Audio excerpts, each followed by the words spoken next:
It's June the 12th, 2026. I am at Joel Pearl, thejoelpearl.com on Blue Sky, and it's time to get in the weeds. A fabulous, fantastical Friday. It's the end of the week, baby. We've made it. We did it. We have nothing else to do. This show just exists in an ether of conversation. Jeremy Lambert is here. He's going to tell us all the news. Starting with the top story. What is it? I didn't sleep well last night. You have way too much energy. Yeah? Yeah. That was high end. You're like, I was like, oh my gosh, what is this energetic Joel on a Friday? Usually you're like, And I'm always energetic at the top of the show. Always. I mean, I always give a not bombastic, but bombastic. Not bombastic. An encourage. Mr. Bombastic, totally fantastic. It's sad that I was also thinking of Shaggy. It wasn't just me. No, it's not. It wasn't you.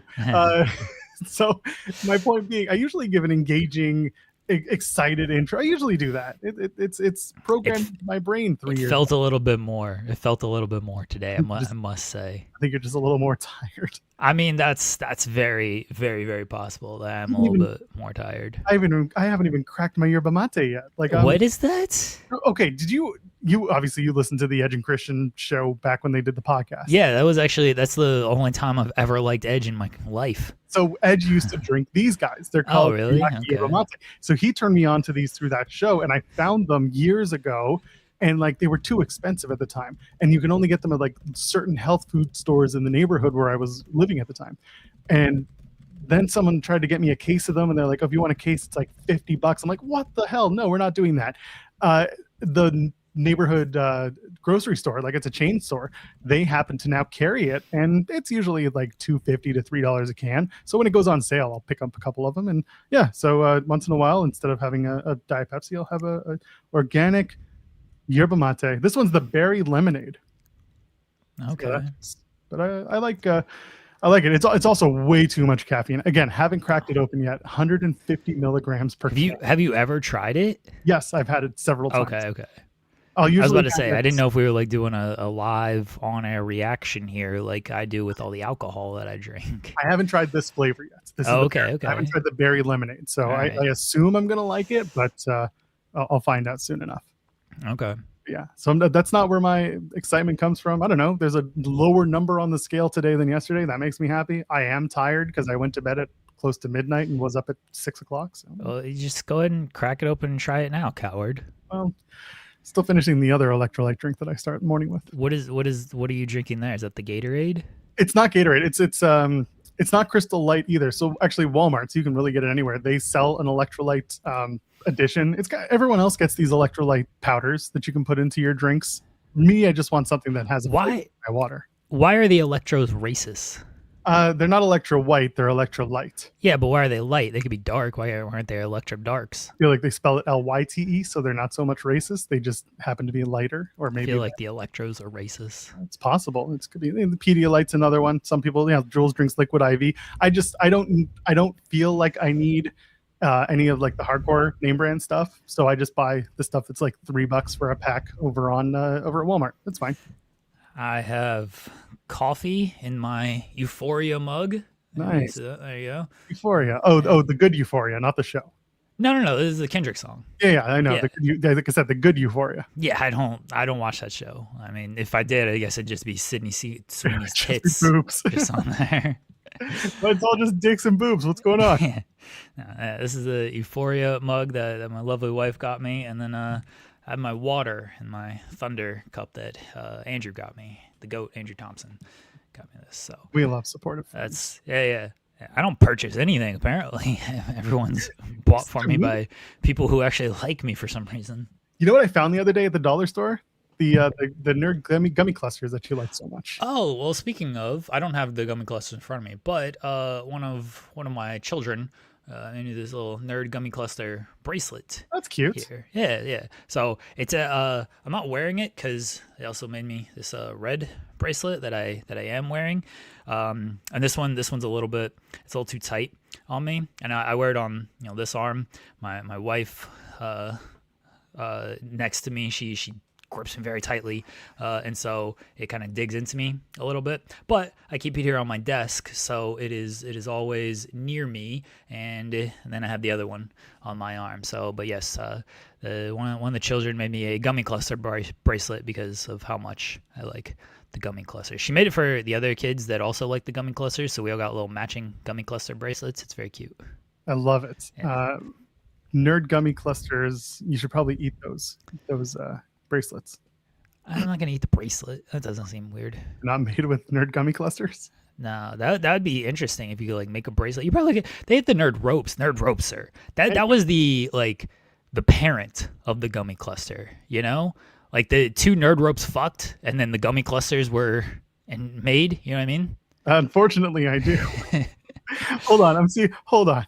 Louis, please tell me this is a bit. He's saying he's on his third white. Louis doesn't do bits. That's true. He just covers the NWA. Hold on. Hold on. You know, when people say bless your heart, it means one thing. I am literally saying bless your heart because it's doing a lot of heavy work if you're having 3 white monsters before 10 a.m. Oh, isn't it 9 where you are? You're not in Chicago. You're outside of. Louis, are you going to Paulcade? I didn't ask. His car might break down this time again. Yeah, he was a coward and didn't go to the SpongeBob Shaw because his car allegedly broke down. But I don't think that's true. I think he was just avoiding me. But I know Paulcade is in Indiana, so I didn't know if Louis was gonna go to Paulcade. I'm excited to watch Sean and Steve get beat up. Yeah, me too. They're gonna get it. Sean is talking about how he has no idea what these people he's facing do. John Wayne Murdoch does murder, so that's true. His name is John Wayne Murder. Oh, that's what he does. I'm not too familiar with his tag team partner, but I know John Wayne Murdoch pretty well, and yeah, he does death. So that's what Sean's gonna happen to him. It's gonna be a good time. Jules is saying, do a cold brew. Everyone's talking about doing coffee the first thing in the morning. I'm still a coffee drinker. That's the first thing I have. I have my coffee. I make my lovely wife a cup of coffee. I make myself a cup of coffee, and then we have that and get on with our day. I've said this before, but during like Mania week, I'll do like 3-4. You got loaded up. Yeah, I'll do like 3-4 coffees a day. During like AEW days, pay-per-view days, I'll do 2. I'll have one in the morning, and then I'll have another one at like 8 o'clock or so, because like right when the show starts, because I know it's going to be a 4-hour show and then a 2-hour press conference. So I know I'm going to have to be like jazzed up for the AEW show. Is this the Saturday? It's Saturday. Yeah. Right? All right. Yeah, he's not going to be able to watch that show anyway. Like we had a joke that he was just going to be watching it on his way to the ring. Yeah, we were going to do the post show or like a live show as we were like watching Sean get beat up. We'll see. I mean, I don't know if I'll be asked to do it, but they might just put Kate and Alex on or something. I don't know. Yeah, I would assume so. It's in Saudi though, so no. It's an afternoon show. Oh, that's true. Sands of Blind. Oh, yeah. So maybe they'll put Kate and Cressa. I have no idea. That's fine. I'm not doing it. Yeah, I'm watching Sean get beat up. Maybe I'll FaceTime in, or that'll be very funny. While Sean's having his match, and be like, "Hey, you want to watch Sean get his ass beat?" There's a very sizable section of the internet that would be like, "Don't turn it off."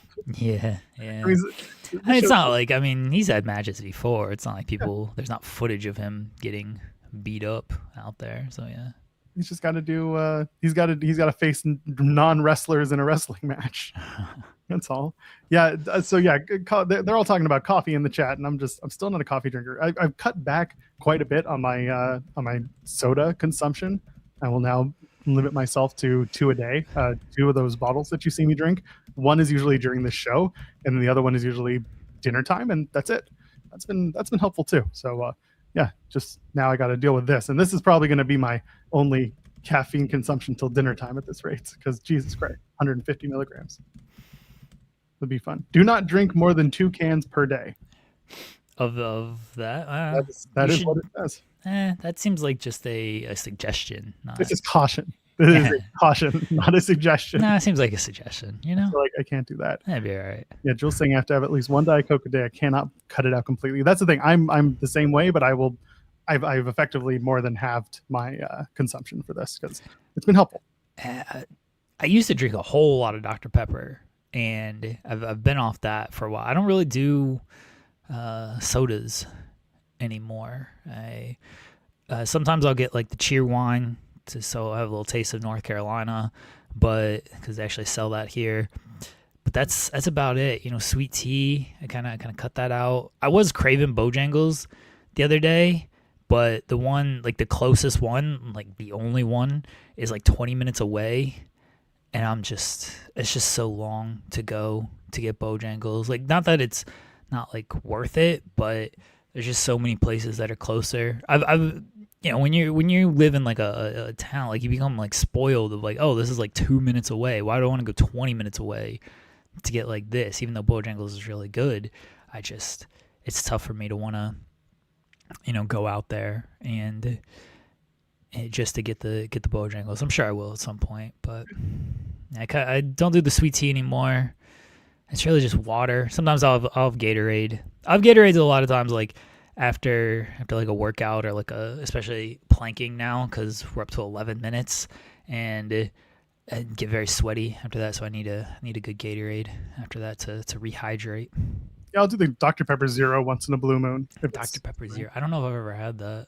It's literally just the 0 calorie version. Yeah, I know what it is. I just don't know if I've had it. I might not know this. I have to educate the people, right? Oh, okay. Yeah, others are talking about Gatorade. Yeah, the Gatorade Zero is what I'll pick up once in a while. I'll usually do those. Gatorade Zero. Yeah, it's the 0 calorie version, and fine. What? No, you saying that it's the 0 calorie version, the Gatorade, after already describing that Dr. Pepper Zero was the 0 calorie version. Like, no shit. We can't assume knowledge on this channel, Jeremy. I mean, fair. I did call like all wrestling fans stupid the other day, so that's very fair. Stupid, dumb, and unaware of the calorie intake of a 0 product. That's right. Folks, I'm telling you, this is what this show is all about. So why don't you go ahead and leave a thumbs up on it? Because you're not stupid. You're not dumb. You're just enjoying yourself with us. It's Friday, and God knows we have nothing else to talk about. But we have to talk with you because we like to. So go ahead, do that thumbs up. And subscribe to us here. Build us. Build your audience. Build us with you. Build us with you in mind. And you can do that by joining us here on the channel. And, of course, you can donate a super chat. Any amount of your question or you're seeing that on the air supports the creators. Joel, water 0. I mean, technically, the stuff that I put in there is 0. Is it 0 sugar or 0 calories? I thought it was 0 sugar. I think it's 0 sugar. Yeah. Usually, the 0 sugar amounts to 0 calorie because the syrup is not calorific. Regardless, you screwed up the bit there. Yeah, whatever. Maybe 10 calories in this, but there's no sugar. The big thing, I harp on this frequently, and I think I hope people listen to it. Sodium intake is absolutely ridiculous in North America, and definitely in Canada. Like, this is my new soapbox moment, is how much stuff has loaded amounts of sodium in it, and that stuff can get you bloated and feeling like garbage real quick. The preservatives and the sodium in our foods is getting crazy. So looking on the shelves of my local grocer and being like, everything's marked off as high sodium, be careful. I'm like, holy crap. It gives you a whole new level of enjoyment when you're going shopping. Let me tell you, feel great about myself. Anyway, we got a couple super chats. How about we get into those? Oh, hold on. What's this? Whoa. Dr. Pepper Zero is advertised as both 0 calories and 0 sugar. So, okay, it's both because you take out the sugar and then the calories go down because whatever. Usually the aspartame replaces the sugar. So as a result, the calorie count is nothing.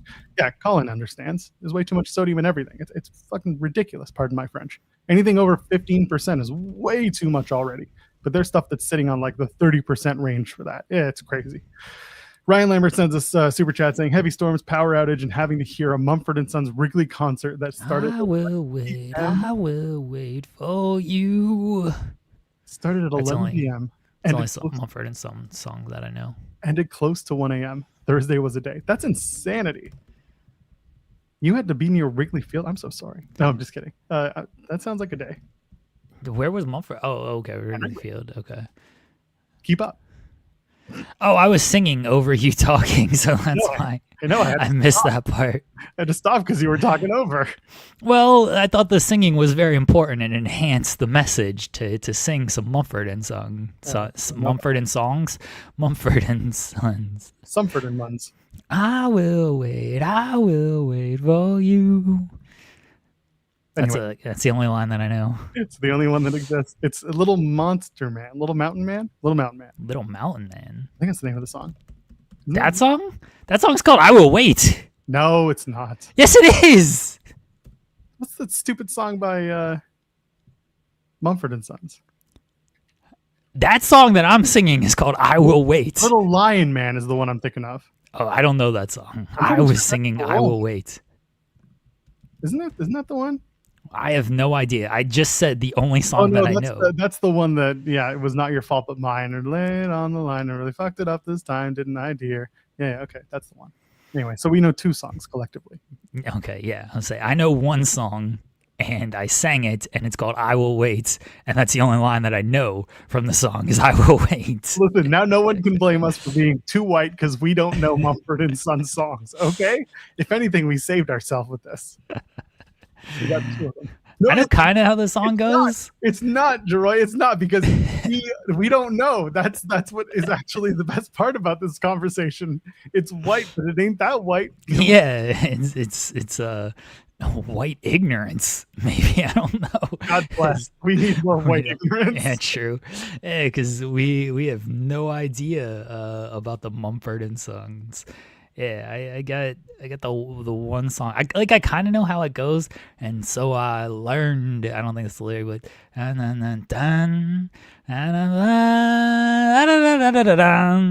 idea what you're trying. That's all it goes. That's like the rhythm of the song, the I Will Wait song. These songs all sound the same. True. And Cedal got us as a super chat saying, went to Collision in ROH last night. Fun show for the sickos. Can't wait for everyone to see what TK cooked up. Well, let me tell you, Cedal Gatto, we can also attest to this. Yes, very fun show. We weren't there, but we can tell you. I was there. You were there. You were there. Yes. I went there. You were just scrubbing your way through that day. I watched the whole show, and so I was there live. Would you say Collision was better than Dynamite? I thought Dynamite was a lot of fun on Wednesday. I like Dynamite. As I mentioned yesterday, I was very disconnected from Dynamite. I was not actually quite disconnected from Collision. Probably being there live was helpful, so I didn't feel quite as disconnected from it. So yeah, I thought Collision was really good though. This bit sucks because you live close enough to Cincinnati to get away with this. What do you mean? I was there live. Right. You were there. So was I. What a coincidence. Oh, my arm's tired. Do you want I can tell you stuff that you would only know if you were there live. So Cop? What? Was it Time Cop? Because he did Time Cop. I did not get a Monet puppet though. That's the unfortunate part of being there, that I unfortunately did not get one. I searched, but they were sold out by the time I got there. It's all right. Shout out to Tony Schiavone and Hikaru Shida, specifically. Jeremy, I would have seen you small enough venue. Jeremy likes to hide in the shadows. Yeah, he likes to go up to the top, and he does the Darby Allin spot. I was in my Triple H's only booking trope gear, so I could not be noticed. I wanted to stay undercover. I wanted to stay undercover for everything. He came out at the start of the show. He came out before the Shida match. Was it before the Shida match? He came out like twice in the middle of the show, I'm pretty sure. John Moxley did the promo at the end of the show because he's like, don't drink and drive. And then I don't remember if Tony came out after that. I don't think Tony came. No, that was before ROH. I didn't stick around for ROH. I'm sorry. So wow. I don't know if he came out for that one. Was it not? It was okay. It wasn't before the Shida. 6 times total. Jesus, he was really that many times on this show. I lost track after the 3rd time. Apparently, 6 times. Was he bored? Here's C. Delgado. Here's something that I feel like you would only know if you were there live. Here's a spoiler for everybody. I apologize. The street fight starts in the streets. And I was so excited when I saw this. That is true. When Death Riders were making the entrance and they started the street fight in the streets, I was so excited. I was like, yeah, Moxley knows, because he did this with Cope as well. I was like, Moxley's a man of taste. That's why Jon Moxley's the best. He is. That's great. I'm very excited for See, that. I would only know if I was there correct. He was there. If I was there live. He was there. He knew it. He knew it. It'll be a good show. They've been on a run of good shows. Well, on and off, but good show. It's a real street fight. We'll talk about it on Monday when we can actually talk about it. We're not embargoed to just make little quips about it. Yeah. Are we really embargoed? No, we're not embargoed, but it would be kind of dickish for us to start talking about it. Yeah, that's everyone else. It'll be us and C. Delgado, and like maybe one other person lurking in the chat who may have gone, but we're not too sure. It's just kind of what we expect. I saw Observer dropped, and here's the thing about the star ratings. A, I don't care. B, I can no longer take them at his word after he screwed up last Yeah. But allegedly he gave the NXT opening tag 4.75, and now people are going to absolutely go off on that for a while. What? Yeah, he gave the Axiom and Nathan Frazier, the Fraxium versus Moreno and Dar match, 4.75. I'm sure later on he's going to be like, oh no, that was a mistake. It's 3.75. But here we are in a post Dave editorial world. I mean, the match was good, but it wasn't even the best match on the show. What do you give Kendall and Kalani? 4.25, but you know, he doesn't really give women's matches that high. So this is what I asked of you last week, because he did correct the Ospreay and Mark Davis match, which was 5.75, and which was the same rating as Kaiser and Gable, which was hilarious and led to my joke of Dave is like the greatest WWE match of all time. It's just some Dynamite main event. People got very mad at me about that one, as you know they do. But you're like, oh, he corrected it on Twitter, and I was like, yeah, I saw that, but like, did he correct it in the Observer? Because that's what matters. Like, if it's still like in the Observer archive, and it forever lives in the Observer as a 5.75, like that's what people are gonna think. Like, maybe they'll go back on Twitter and see, but. And I'm sure like some archives will correct it, but like if it's in the Observer as 5.75 still, I actually have an Observer account. I use my friends, but don't tell anybody. You just told everybody. Nobody heard that, right? Well, I love your banner, by the way. I just looked down and saw the banner. What is it? 0 calories. Oh, okay. Yeah. Fantastic. Okay, yeah. I got to do a poll question before MCAPS yells at me. Oh, that's fine. Joel saying this is funny because Joel's saying this, talking about the collision or not, is funny because his TNA review was during TNA. There's a difference. TNA has already aired in at least one place for a group of people. Yeah. So Canadians really appreciate my TNA post show. The Americans, they can just tune in right after the show ends and get the entire thing at like 2.5 speed, and you'll be good. You'll be caught up in 15 minutes. Because what else are you gonna talk about with TNA? All right, so we're at Mark Davis. We're looking for Mark Davis and Will Ospreay and see if he's corrected it. 1, 2, 3, 4. He did actually correct it in the Observer. So it is now officially 4 and 3/4 in the Observer. So they did actually fix a typo in the Observer for the first time in history. Shocked. I'm very excited for Dave to wake up in 3 hours and be like, whoops, silly me, it's 3.75. And again, who could possibly care about the star system? A lot of people care. Wow. Like that's the thing, is so many people care. Okay, fine. I don't personally, but because SP3 is better, but yes. I respect Dave. Dave watches a lot of wrestling and gives it all. They all run together for me. It's all the same. Wrestling is all the same. C. Delgado adding on, he's going to House of Glory in Chicago next Friday. Lots of TNA town. Yeah, we'll see about that. Nah, they work with House of Glory pretty well. They're all winning, but it's true. We'll see if Carlos wants to be there. Probably not. Why would Carlos go to House of Glory? I don't know. Carlos was too busy sending the Hardys and Mr. Elegance to Boston to do a peck judging contest on a bridge.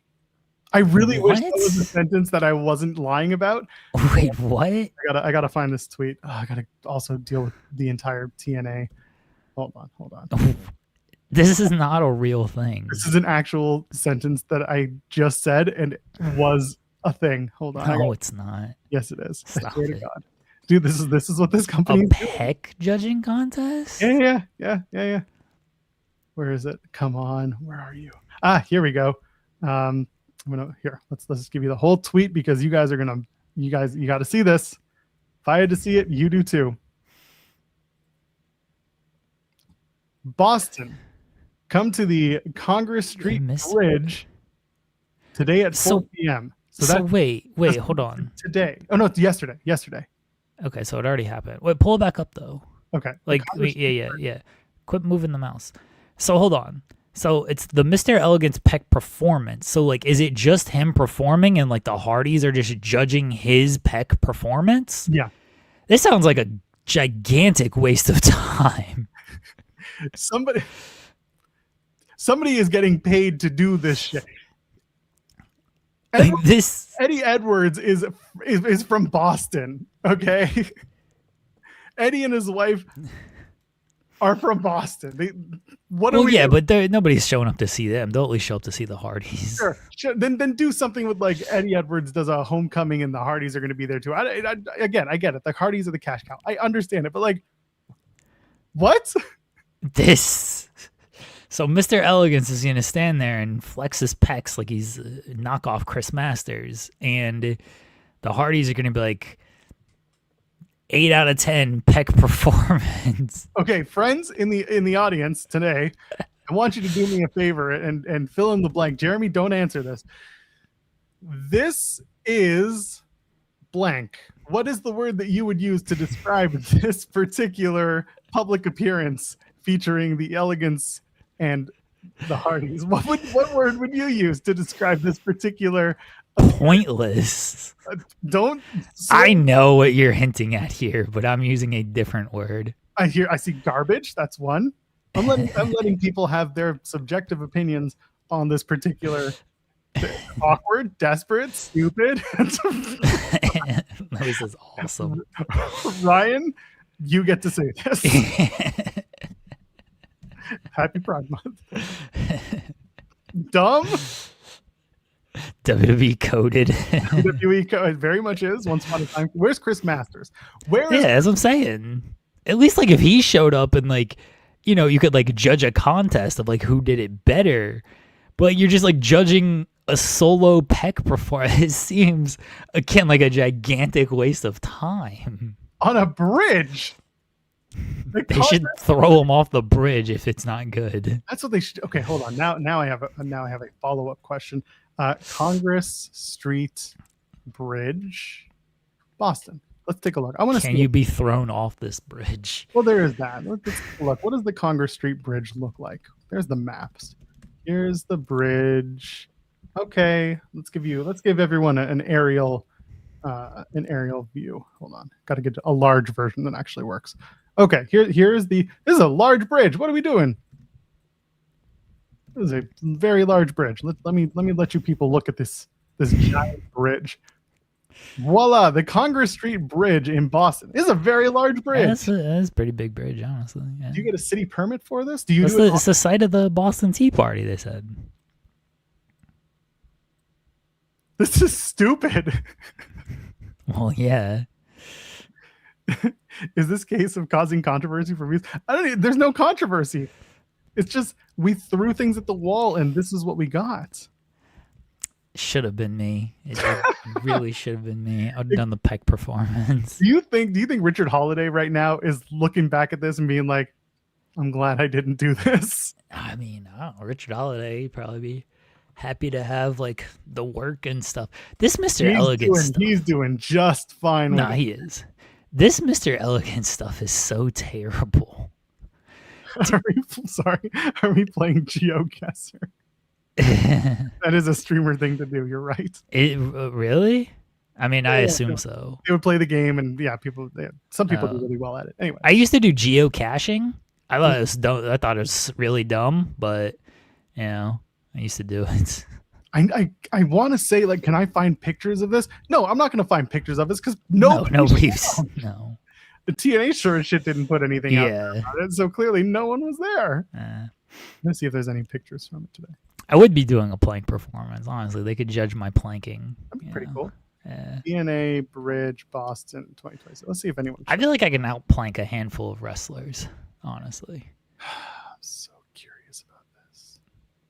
No, nobody actually went to this. So anyway, I'll bury this Mr. Elegance stuff. Oh, please go ahead. It sucks, dude. I don't think he's had a single good match. He always wins. Like, what is the end game? Is he going to be the world champion? He's already the lineal knockouts champion. Like, what? He's going to be the X Division champion. That's terrible, too. And you got Carlos Silva, on Twitter trying to get people all excited for Slammiversary and hinting that maybe Red's going to be in the X Division match. Oh, really? Yeah, he put up a Slam is going to be incredible or something like that. And then he had like an X and then a red circle and some other thing. And I was like, ooh, they're going to sign Killer Cross. I'm like, wait, no, they're not. Well, it'd be amazing. He should say Slammiversary is going to be amazing. Did he say? He may have actually said amazing. Okay. Which also adds would make sense in that case. The tweet was, I'm waiting for Carlos Silva's Twitter to pull up, but unfortunately, something went wrong. Try reloading. It cucked him. He got banned. He got cucked. Slam is going to be amazing. And then the big face, the big oh my god face, and then a red square, a red X, and then this is TNA. I mean, that's cool if Amazing Red is in it. Then like, I'm not. Then who's out of the match? Casey Navarro is going to be out of the X Division. Why can't they just add a bunch of people? I figure Casey Navarro won't he face Ali in like a rematch? No. Oh wait, they've actually just posted Amazing Red and Slammiversary. Amazing. Where is it? Not on their. It's on their Twitter. Yeah, it's on the Twitter. Yeah, there it is. Okay, cool. Red's back, so he's going to replace someone in the Ultimate X. I don't know who, because they had 6 guys do a King's Speech gimmick on the tapings, and it was all 6 guys who were supposed to be in the Ultimate X. Oh, okay. Either taking one guy out, or Frankie's not actually in the match because he's hosting the King's Speech, so maybe he's not in it. But then what is he doing? I don't know. Stupid. Anyway, Amazing Red's back. Congratulations. No, he's back for this match. I mean, yes, Amazing Red is back to do the Ultimate X match, which again just proves that TNA can do nothing to spotlight their younger talent up and coming, and just ridiculous. Nah, but Amazing Red rules like that. I'm cool with that. It's fine. It is totally fine. It's great that he's going to be there. I just, again, I go back to when are we going to start putting some of your other talent? The ladder match. The ladder match, which, by the way, as everybody predicted, but I'll take credit for it. Supported by Jeremy Select on In the Lead. Yeah, I'll take credit for it. It's for the tag team titles, as I said it was going to be. God forbid we do something different in this company. I was like, the Hardys are going to be in the ladder match, because what else are you going to do with the Hardys besides put them in the ladder match? This is the match, Joel. It's the Hardys against the Righteous against the System in the ladder match. Why don't you add the Great Hands? Well, it's the same 3 teams because they only have. Well, how many letters are in the? 3. So you can only have 3 teams. So are you suggesting that maybe there should be someone who gets a tag team going with EC3 and then we get the other tag team? I mean, maybe. I'm not mad at that. Everyone gets to be in the ladder match except Sinner and Saint. Just incredible stuff. Incredible stuff. But it's okay. Mr. Elegance is going to have a peck competition yesterday. Oh, man. I think I would refuse if I had correctly won Mr. Elegance. I would have refused so much of this. I'm like, no, I'm not beating Elijah. I don't care how this is supposed to look. And like AJ Francis comes out and stuff. This sounds dumb as hell. I definitely would have refused the Li Ying Lee thing. That they would have fired me. But I'd be like, no, I'm not doing this. Why am I beating the Knockouts champion? You guys have to have better ideas than this. And then they're like, well, we don't. And I'm like, all right, well, call me. I'll be like Steve Austin, take my ball and go home. Tommy Dreamer is going to come out on Impact. Mr. Elegance owes everybody an apology. He took his ball and he went home. He refused to beat our Knockouts champion, Li Ying Lee. And everybody's like, well, yeah, good. That was the correct call. Why were you booking that in the first place? Dude, there are so okay, hold on. I want to go back to the to the bridge thing. So I went to the TNA Instagram because clearly nobody was at this thing, and I got to pick it up. Is it? It's TNA Wrestling everywhere but Twitter because they couldn't get TNA Wrestling on Twitter. It's like this is TNA on Twitter. Yeah, and they were like, "Oh, we're doing this because it's a reference to the guy who did the voice acting. This is TNA, and he had died recently. Anyway, the James Earl Jones guy. Yeah, sorry, I forget his name. Right, I forget his name too, but I just call him James Earl Jones guy. So they got this, and then every replies, "Man, just let the Hardys go. Y'all wasting the time. Hire Marky D. He'd make a better president than Silva. This is what the hell am I looking at? Oiga Vault, this is the worst. What are we doing? This company's so bad. I'm gay, and even I'm all set. Y'all are weird." Did you say I'm gay? He says I'm gay, and even I'm all set. This is another user. Oh, okay. This will be the purest. I thought it was two separate comments. I'm sorry. No. It's one. It's okay. one. Okay. Yeah. And there's a bunch of hidden comments. So let's see what the hidden comments are. What kind of shit is this? Why though? It's a bunch of GIFs, just a bunch of GIFs, and they're not good ones. Man, I kind of feel bad for them because they're like, this is like a fun little thing to do to get people excited for Slammiversary, and the Hardys are there and stuff, and everyone's like, no, this is the dumbest thing in the world. I like they don't even like ignore it of like, okay, this is stupid, let's just move on. Instead they like actively bury it. Like I kind of feel bad for them. Not really, because it's their own doing, but I'll pretend like I'm unbiased against TNA here. Macklin should have interrupted and just thrown him off the bridge. That would be the play right there. And Macklin's Mr. Elegance, and then I gotta fight Macklin. Mr. Macklin Elegance. We're gonna start a feud with TNA. No, there's no feud to start. They already don't like us for reasons. I don't know if they don't like us. They already find reasons not to do interviews with our channel anymore. So hey, after we do the oral history of that Slammiversary pre-show match, they'll never speak to us again. They'll be like, "Wow, they just had 3 dudes on this show burying everything we did on this show here." Oh, yeah. Look what you did on the show. I got to get the ball rolling on that because Slammiversary is in like a couple weeks, and I legitimately want to do this like in the lead up to this year's Slammiversary, is put this together, like the 1-year anniversary of this match, and put all this together. So I legitimately got to get the ball rolling. It sucks that we can't speak to anyone about this bridge gimmick because nobody is going to talk to us. You think we can't get Matt Hardy on this show? Haven't you had some interactions with Matt Hardy lately, Joel? A nice message from our actual boss the other day. So there. Wait, what happened? I got a message from Jimmy the other day about this. Oh, from Jimmy. Oh, what did this say? Hold on. They were complimentary. It was. I'll tell you offline, but he was just. Okay. Saw what happened with Matt. I was like, of course you did. See, that was not a thing. Why did they Photoshop elegance on Jeremy's body? Fair. What would an IZW ripoff segment even look like? Better. I mean, true. If this show sucks, it's already better than TNA.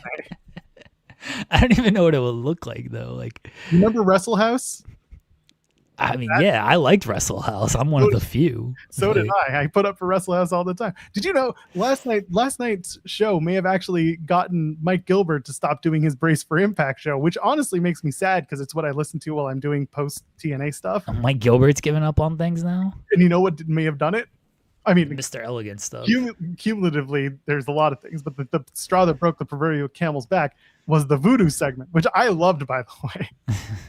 I thought the Spooky Dookie crew, Ali and Rosemary and Mara Sade, they did a trios match, like a 6-woman tag, 6 knockouts tag against the Elegances. And at one point, the Spooky women pull out a voodoo doll, and it's Ash by Elegance. And Ash is working this perfectly. Whenever they, what do? They make her do the Mara Sade dance, and so Ash is doing the Mara Sade dance. That's a CEO dance. That's the wrong dance. Sorry. That's an infringement. But then Ali, I think, bites the doll's ass, and Ash sells it, and it's very stupid and it's very funny. And then later on, Iceman has it, the personal concierge, and he's on the floor holding the doll. And at one point, Mara Sade comes over and cold cocks him, and he falls down, and Ash is beside him because he's holding the doll. He goes down, the doll goes down, so Ash goes down. So like it was so stupid and it was such good comedy. I understand why it's not for people, but it was very funny. But this may have been the thing that broke Mike Gilbert. Which is hilarious because his old tag team partner on the show, JD, not that one, a different one. That guy decided to stop doing their TNA post show together because of the tarot card reading when the Coven was around. I'm like, you guys really just don't like spooky shit. I get it. Yeah, I don't either. But when TNA does it, like, it's so campy that I respect it. Right. Yeah, that's what I love when TNA does that stuff because it is something different. And again, it's very campy.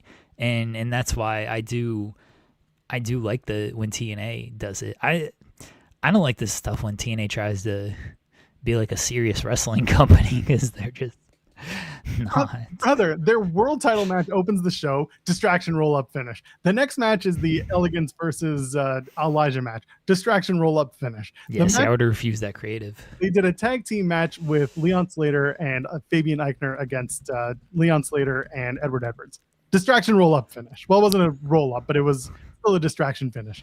Like they're so bankrupt in so many ways. But at least the 6 knockouts tag had some silly, stupid stuff and a clean finish. It's the old 2019 WWE playbook, which WWE is using a lot of times nowadays. But the distraction roll up finish is like the laziest finish in the world. It was so bad, like literally named a show after it because it was so like, this is the dumbest thing ever. And that show was the dumbest thing ever until this show came along. Now this show's the dumbest thing ever. Oh, yeah. But it's such a lazy finish because like they think it's protecting people. It's like, oh, well, it's on a clean finish. We protected this person. They got distracted and rolled. Like, no, you made them look stupid. Like, you made the person who lost look stupid, and you made the person who wins look weak because this is how they needed to win. So, no, it's just dumb. Are we on the WrestleVotes radio channel, by the way? No, shouldn't be, because these are our assets. No, it's the overbooked one. Why? Oh, it says WrestleVotes radio on my StreamYard. Oh, did we really go in? Oh, because they did something first. That's fine. So now nobody has the link to the show, right? Oh, shoot, that's right. Well, so now if people wanted to pop on, they actually couldn't. We had to give them the WrestleVotes radio. Yeah, we got it, which I don't think we should do because that's not, we don't want to do that. Not that like they might not know, but now we've kind of outed it that it is if they are paying attention to this show. I'm gonna check and see if like anybody's like in our studio and they're like, where is everybody today? I can also just redo the WrestleVotes studio link. What do you mean? Oh. I just do a new link because I don't know how they access it, but I could just tell the boys, hey, sorry. Nah, it's fine. Like we'll just keep it as is, and we just won't have. And then hopefully nobody tries to pop on today. It would be very funny if TK was suddenly backstage and be like, "Come on, join the show." Nah, nobody's backstage. I just went back there to see. I'll hang out backstage in our studio to see if like anybody just randomly pops up.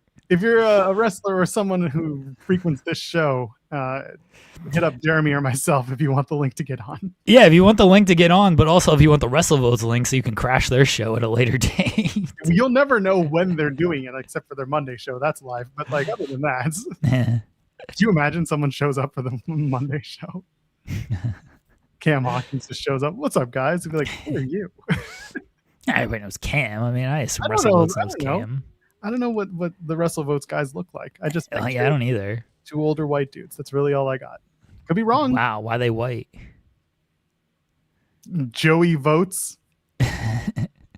Is that his name, Joey? He goes by Joey Votes. Oh. Well, Joey can be of a different color. You ever heard of Joe Budden? Joey Badass? They call him Joey Budden? I mean, some people do when they're trying to diss him. Joey Badass. They call him Joey. Seems bad. Yeah, he's badass. Listen, there's somebody who's probably, there to, I don't know. Joey, what? I don't know, man. I got nothing. Joey Lawrence is white. Whoa. He's definitely not. This is new. Does Jeremy not listen to WrestleVotes? No, I do. I have to listen to it to like get some stories sometimes. No, I know they're. I'll shut for those ones. I know they're white. I'm just trying to give Joel shit here. That's all. Mikey's saying JCW decided it was a good idea to book Cruel to get attention. Sure. Cruel gave his side. He did more than I think most people have done when it comes to certain things. It took him a while though, and I like Cruel. We like Cruel. Cruel's been on the show a handful of times. He seems like a very nice guy. He probably should have come out much sooner. I think what people are ignoring about that is it seemed like Bro and Eagles like wanted to stop anyway, and it almost just happened to be a convenience more than a reason than anything, and so that just kind of became a thing. And that's where I think Cruel's getting like too much flack because like there was no license pulled or anything. They could have kept running shows. They just decided not to. And everybody's pointing to that incident as the reason why, where again, it feels like it's more of a reason of convenience than a legitimate reason. Yeah. But I don't know. JCW is going to book whoever they want. I cover a company that books Tessa Blanchard. So really, what am I doing? Maple Leaf Pro announced that they are going to have their premiere Mayhem on Wednesday, July the 15th at 12 midnight, 9 p.m. Pacific on TSN2. Kind of like ESPN2. Kind of like our channel is like the Fightful 2. Or BBC 2. Or any of the other 2 channels that are out there. This will be the first Canadian promotion to have a program on TSN in nearly 40 years. Good for them. So, not a big fan of the midnight showings, but there won't be a post show for that. Maybe we'll talk about it in the due times. But they're going to be taping this weekend. Actually, they're in Windsor today and tomorrow, and that's going to be part of those tapings. Are going to be part of what they air on the Mayhem debut, and then sequential episodes. Consequences Creed. Consequential episodes? No, the episodes that follow. So that's going to be what happens. Grays, don't worry. There'll be plenty of Canadian companies coming to my AEW soon. I can tell you that much. So Limitless added them out of themselves. Yeah. So it's happening, baby. They are growing. They are. Yeah, they're Limitless got on there. We know about Produce. We know about 1FW. And imagine you'll get some type of Canadian show on there. I think Limitless is a good call. They're a smaller indie. They're just based in Maine. I'm not even sure they travel outside of Maine, honestly. Maybe for the occasional show or two, but they're largely in Maine. MJF was just there this past year's January. That's when Price and Oliver got signed at the Limitless show. Oh, yeah, they've had a lot of AEW talent over the years be on those shows, including MJF. Darby's been on those shows. Eddie continues to work those shows. So I assume I think they put out the press release today, and I apologize, I haven't gotten a chance to check the press release, but I assume you'll get like some archive stuff and hopefully some live stuff on there. But they got a good catalog with some AEW people on there, and it does feel like that's partially what they're doing with Produce is different because Produce is completely new, but Limitless, they got a lot of like AEW talent who are there that they can use in their archive. And I would start looking at some of these companies that before AEW existed had a lot of AEW talent or used a lot of AEW talent, so they can put those archives in my AEW, so you can go back and be like, hey, you want to see MJF before he became national superstar MJF, like check out this show from 2018 in Maine. Gucci Mane? Not Gucci Mane. I don't know if he's a wrestling fan. I feel like he is. Let's find out. I have to look into it. But by the way, the word wasn't consecutive, because that means that they would be one after another. Yeah, I don't think it was consecutive. There's a word that I'm thinking of. All episodes after the first one will be coming from these tapings. So week by week, it will be just it is sequential, but it's not consequential. Anyway, it's not consequential. I know, because I don't know. I'm done. Okay, loaded up on caffeine and my brain's going too fast. I don't know what to do anymore. Subsequent episodes will be from those subsequent. Okay. Subsequential. Subsequential. Yes. Anyway, we did it. Yeah. Looking forward to MLP. I'm looking forward to watching it not at midnight. I will probably find a place to watch it. Midnight's a little rough. It's a little rough. I mean, the West Coasters are going to love it, but you get what you get, and that's where you start. Is sometimes you got to take an easy deal just to build into what could be a bigger deal. I would like to see them grow, and I want to see them do well. But for now, they got midnight. They'll make hay out of that. I hope. TNA coming to my AEW, not anytime soon. Although it would be very funny. They don't really give much to TNA Plus anymore. They're not doing Plus specials, so like. I noticed that. I mean, I think you mentioned it a while ago, but thank God. I told this to SB3 on a show that he and I did, and he's like, I had no idea. I was like, yeah, you can kind of put that together as you look. When they released the entire calendar, and none of them was a special, and Lockdown was the only non-Impact / pay-per-view taping. I was like, well, I guess they're bringing back Lockdown as a pay-per-view, and everything else has just gone away for Plus specials. Which, by the way, those Plus specials were the one thing that people would come for because it was a live episode of something, and then they would give away tickets or have people show up for the next night's taping of Impact. Like, it's just, I don't know what their planning is with these tapings. I don't know what they expect to get because they ain't getting much. I don't think people came for the Plus specials though. So here was the thing: they came for the Plus specials more than they came for the next night because I talked about this frequently. When they were doing better, they would get the live crowds would come out because it was a live show. They considered it. Yeah. Most fans just considered it a pay-per-view show. It wasn't Bound for Glory. It wasn't Slammiversary, but it was a special live event, which they didn't normally have. So people would come out. If they had 1,000 tickets to sell, they would usually sell close to those 1,000 tickets. If they did, great. And then the next night, there would be maybe a 25-30% retention rate where they'd stick around for the Impact tapings the next night. That, I guess, is not good enough for them. Or maybe the deal with AMC meant that they didn't have to do those specials anymore. And I don't know what AMC wants out of them in terms of content. I don't know how many lives they want in a year.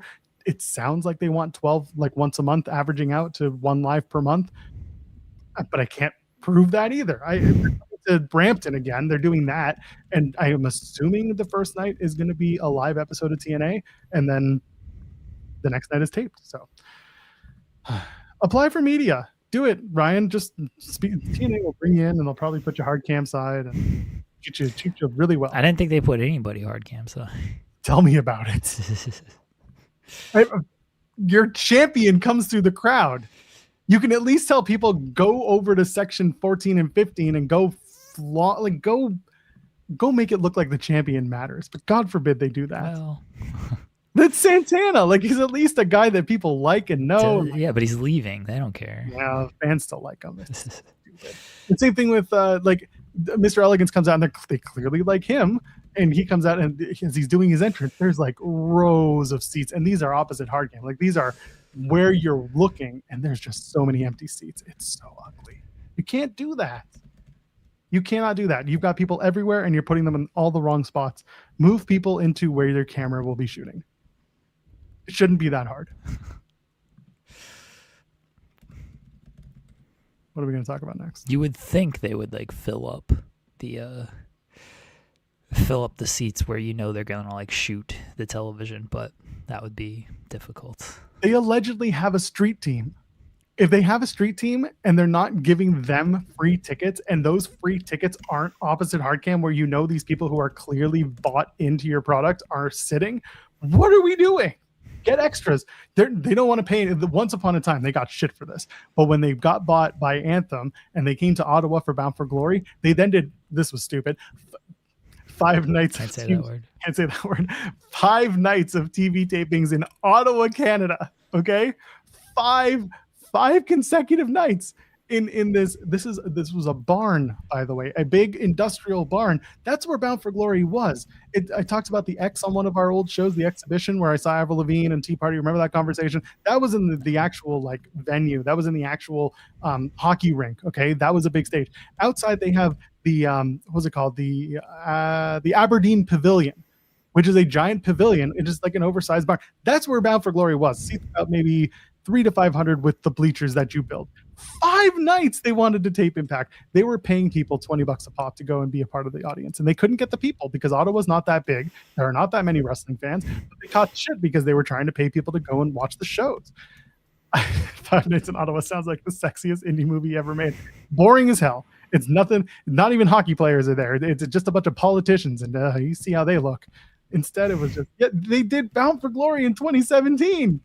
I was there. I was sitting literally front row opposite with the hard cam. I was on hard cam side, and I wasn't working with any outlet yet. I was there with friends, and I flew in from Toronto to Ottawa for this show because I was like, "This is cool. It's Ottawa. It's pay-per-view, and it's Impact. Like, I'd love to go see it," and I did. There it is. Thank you for finding the photo. You can see the Impact logo. It's my buddy Alex next to me in the white T-shirt.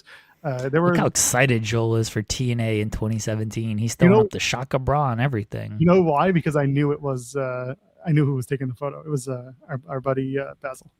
It was who? Basil.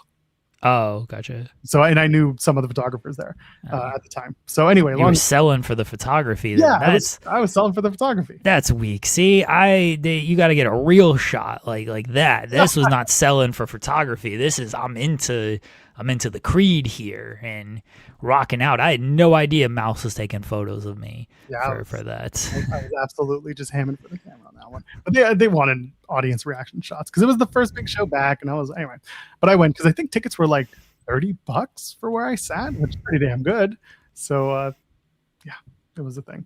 And Joel, before things were just fine. No, yeah. I was still acting for that one. They didn't pay me $20 for it. But anyway, all of this to say, you don't have to pay the people, but you can paper the town. You've done it before. No one's gonna give a shit if you do it. You just need to find a way to paper the town, put them in the right parts, shepherd the extras, do something.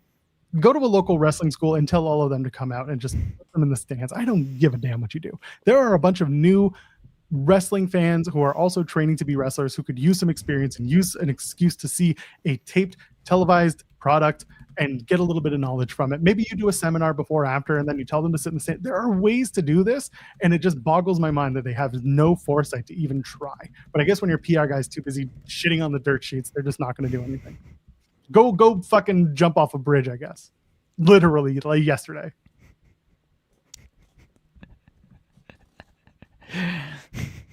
Caffeine surging through my bones. They referenced him on the show last night too. They referenced who? Ross. Oh, really? Yeah, something about it's like Ross formed an email, and then Hannafin was like, "No." Raywalt was like, "I don't read those," and Hannafin's like, "Yeah, I get it." Like, good for you. Carlos Silva, who's sitting in his chair during the world title match at the beginning of the show. Eric Young goes and grabs the title. Carlos just goes over to him and be like, and Eric just gives him a look, and Carlos is like, just like cowers back into his chair. I mean, why would Carlos Silva do anything? They gotta stop this shit, man. They gotta stop. I do love how they have a director of authority, but then the president's also there, and it's like, what is the purpose of both of you? Well, because the director of authority is their number one babyface in the promotion. Yeah, that's actually pretty true. That's ridiculous. I love how Santino does a backstage, which then they have to bring him in front of the audience for the next segment. But anyway, when they announce the ladder match, but Santino's just like, "Oh, I beat my daughter and his stupid soon-to-be husband," and I'm like, sure, whatever. And that's the end of Ariana and Stax and TNA, by the way. That's the end of NXT and TNA. That was the last vestige of TNA and NXT's partnership for the time being, let me tell you, which once again, I tried to tell you. And then Indy Hartwell shows up, and she's just like, I got to relive a childhood, or I got to live a childhood dream. I'm like, you dreamed of putting on a sock puppet and using it in a wrestling match? That was a childhood dream. And then she's like, I want a rematch with Elena Black because one of us should be the number one contender for the Knockouts title. And he's like, okay, it sounds like a good plan. And no Suat on the show. She's backstage. This is where it really takes a fun right turn in this show. They did the match, the world title match, to open the show. Okay, the whole they did a through line episode, which I appreciated. This was one thing that I did give them credit for. It opened up with the world title match. I've been watching AEW. I mean, I had two screens going. So anyway. No, they've been watching AEW because they did a through line. Yeah. Yeah, that's true. I was also watching. But anyway, the point of it being, they open up with a world title match. Santana loses. They did again stupid distraction roll up because Ricky Sosa had to come out and dance while Eric Young, the 25-year veteran, gets distracted by Bang Bang Sosa and gets rolled up. And then pretty banger song though. Like I can understand, It's a great song. I do agree. He's just staring in disbelief as Ricky Sosa is just standing at the top of the stage being like, Sosa, and I'm like, all right, sure. Santana did not lose. He got a roll-up distraction victory, and he retained his title. Eric Young goes after Ricky Sosa. Then out comes Nick Nemeth because he has been out for the last 4 weeks because he was in Australia. But he comes out and he's got the Call Your Shot Gauntlet trophy, and they're talking about like, he said on busted open. He said on busted open. I'm just like, we get it. Terrible. We get it. Your people are on busted open. We understand it. So he's going to come out and he's going to challenge for the title at Slammiversary either way. And he's going to do it the right way because he's a man. I'm like, come on, man. We all know where this is going. He comes out and they tease something and then he says, I want the title match and I'm going to do it to your face, blah, blah, blah.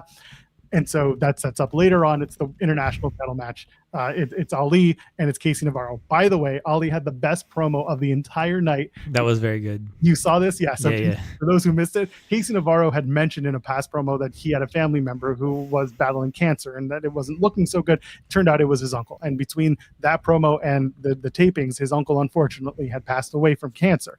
So Ali cuts a promo basically saying, Casey, you're going to claw, and you're going to scratch and fight your way so hard, and you're going to do your best, but you're going to be just like your uncle. You're going to lose. And I was like, Jesus Christ. And he's like, I'm dedicating this to both your loser asses. I was like, oh, okay. Real heel, Mustafa Ali. Amazing. I respected it.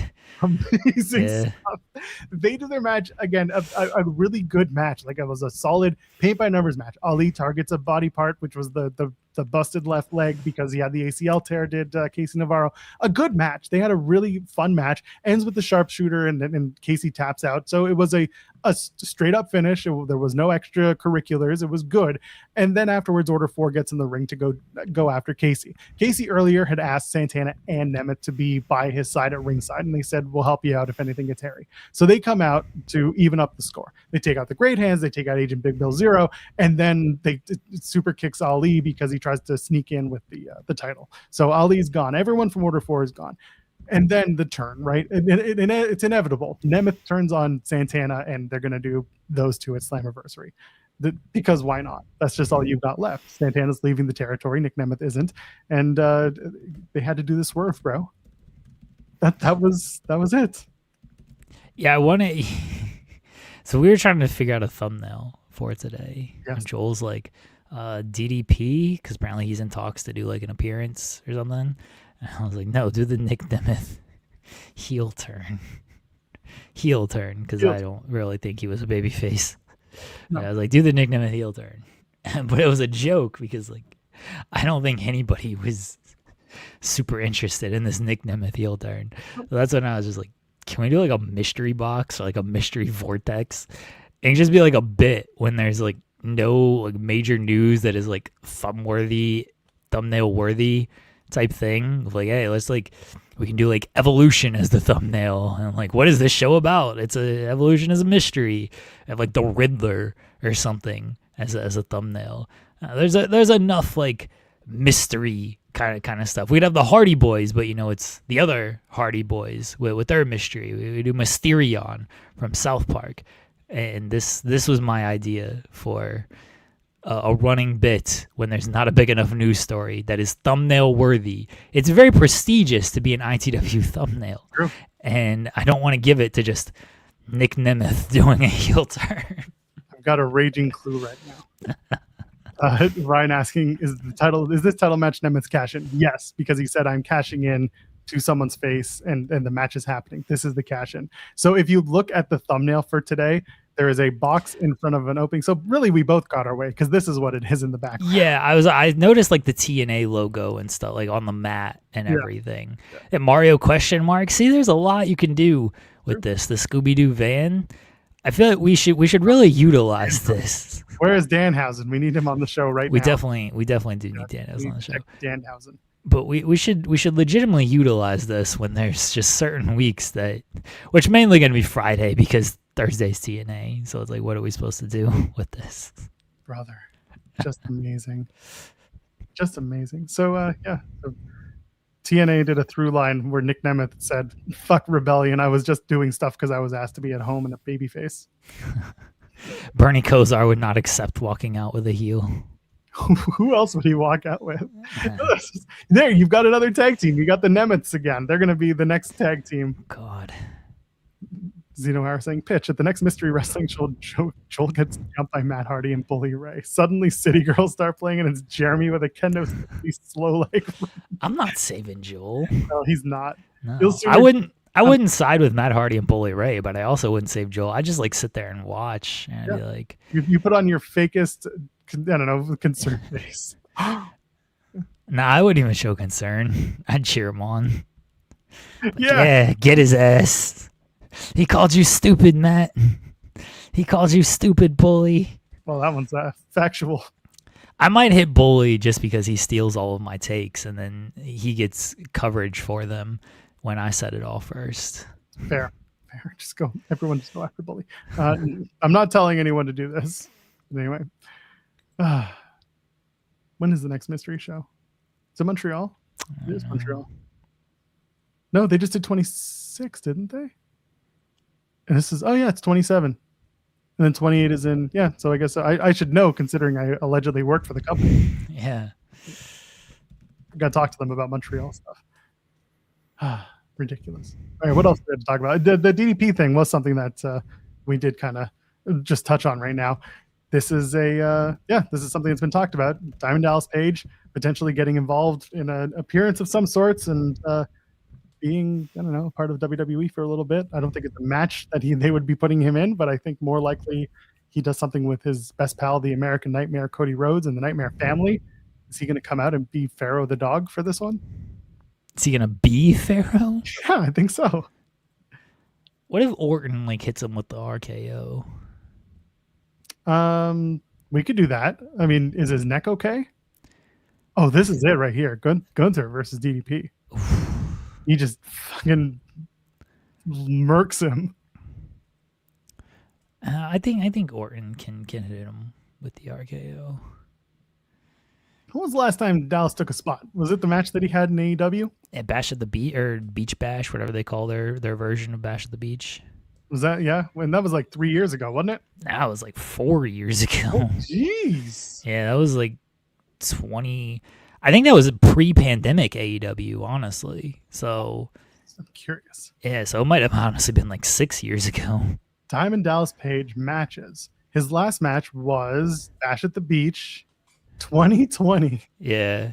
Wow. So, it was pre-pandemic. Butcher and Blade and MJF beat Diamond Dallas Page, QT Marshall, and Dustin Rhodes. Yeah, so it was 6 years ago. Yeah. So I don't think you'll be seeing that. He was in the Andre the Giant Memorial Battle Royal before that. That was 4 years prior. So it's been 10 years since he's been in a WWE ring. Yeah, it's not like he's gonna wrestle though. He can take an RKO. Yeah, be entertaining. I mean, he is probably going to turn to dust after that because how old is he? 65. Yeah, but that he does the DDP yoga, brother. It's true. He's in great 70. shape. The man, he is 70 years old.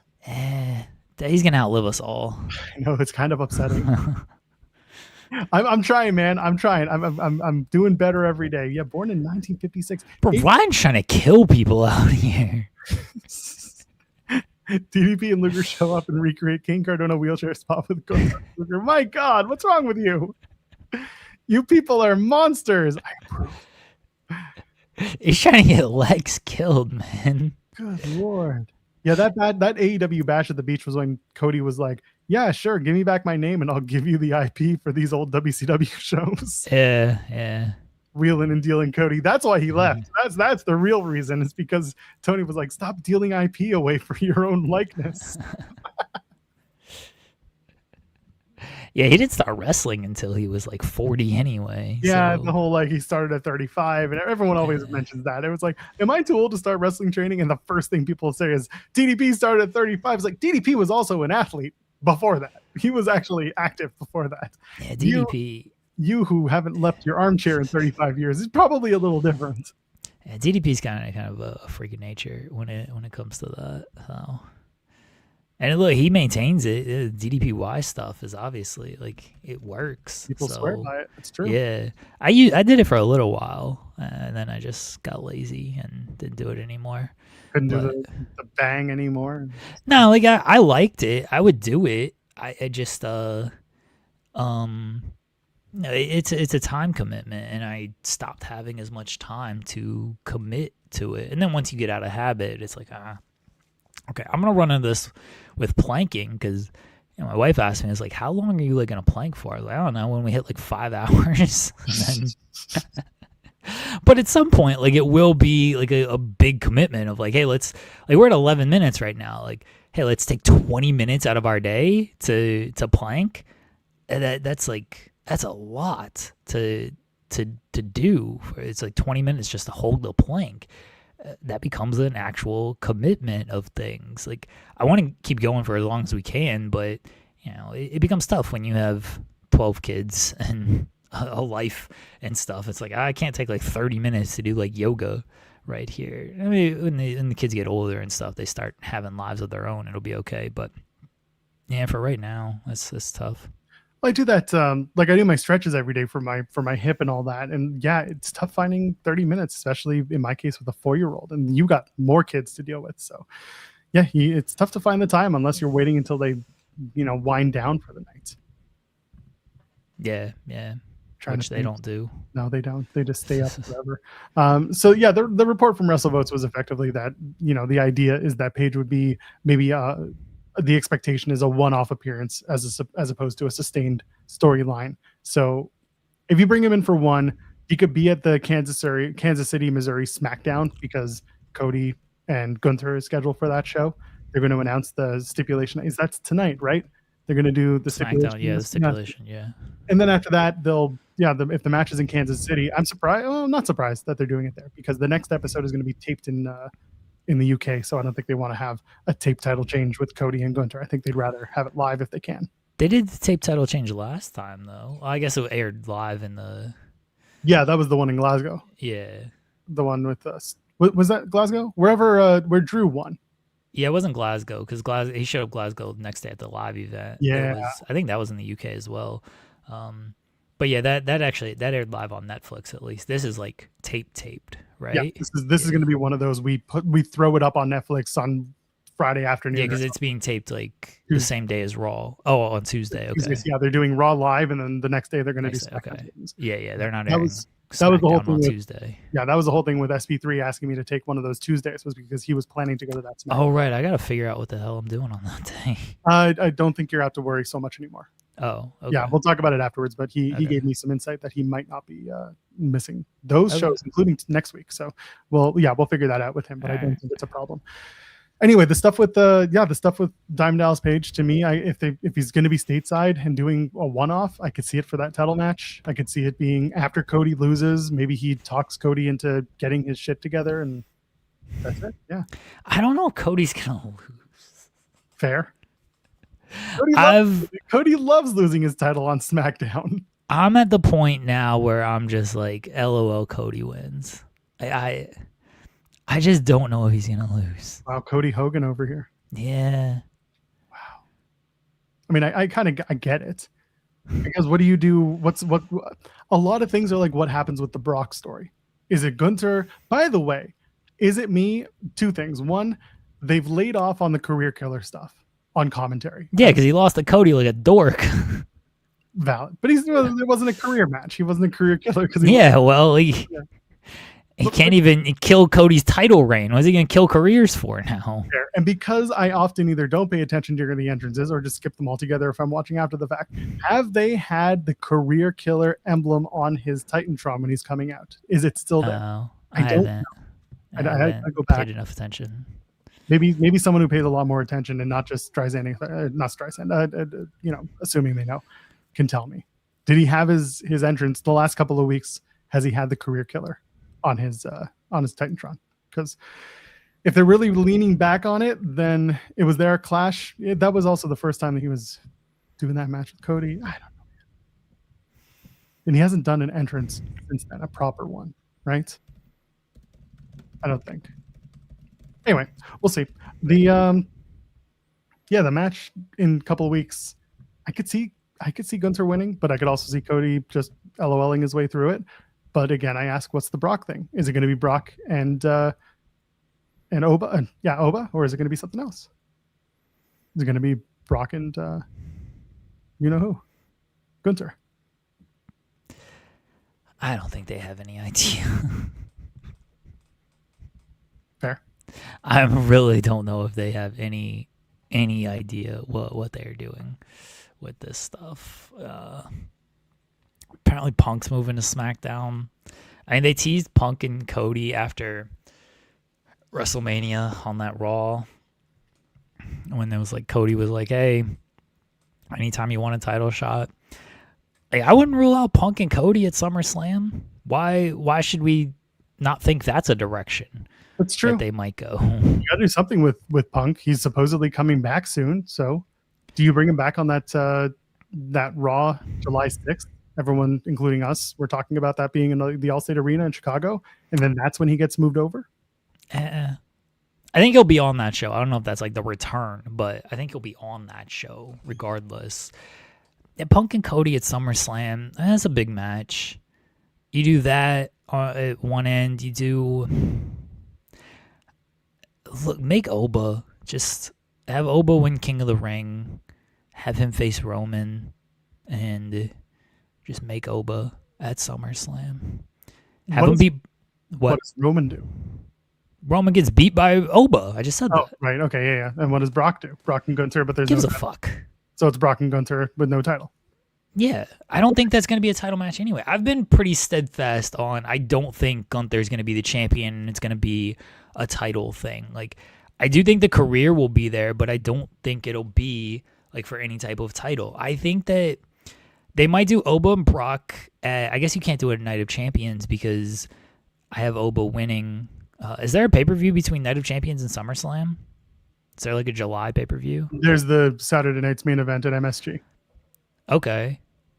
I talked about that. Do Oba and Brock there.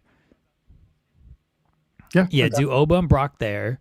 And Oba wins.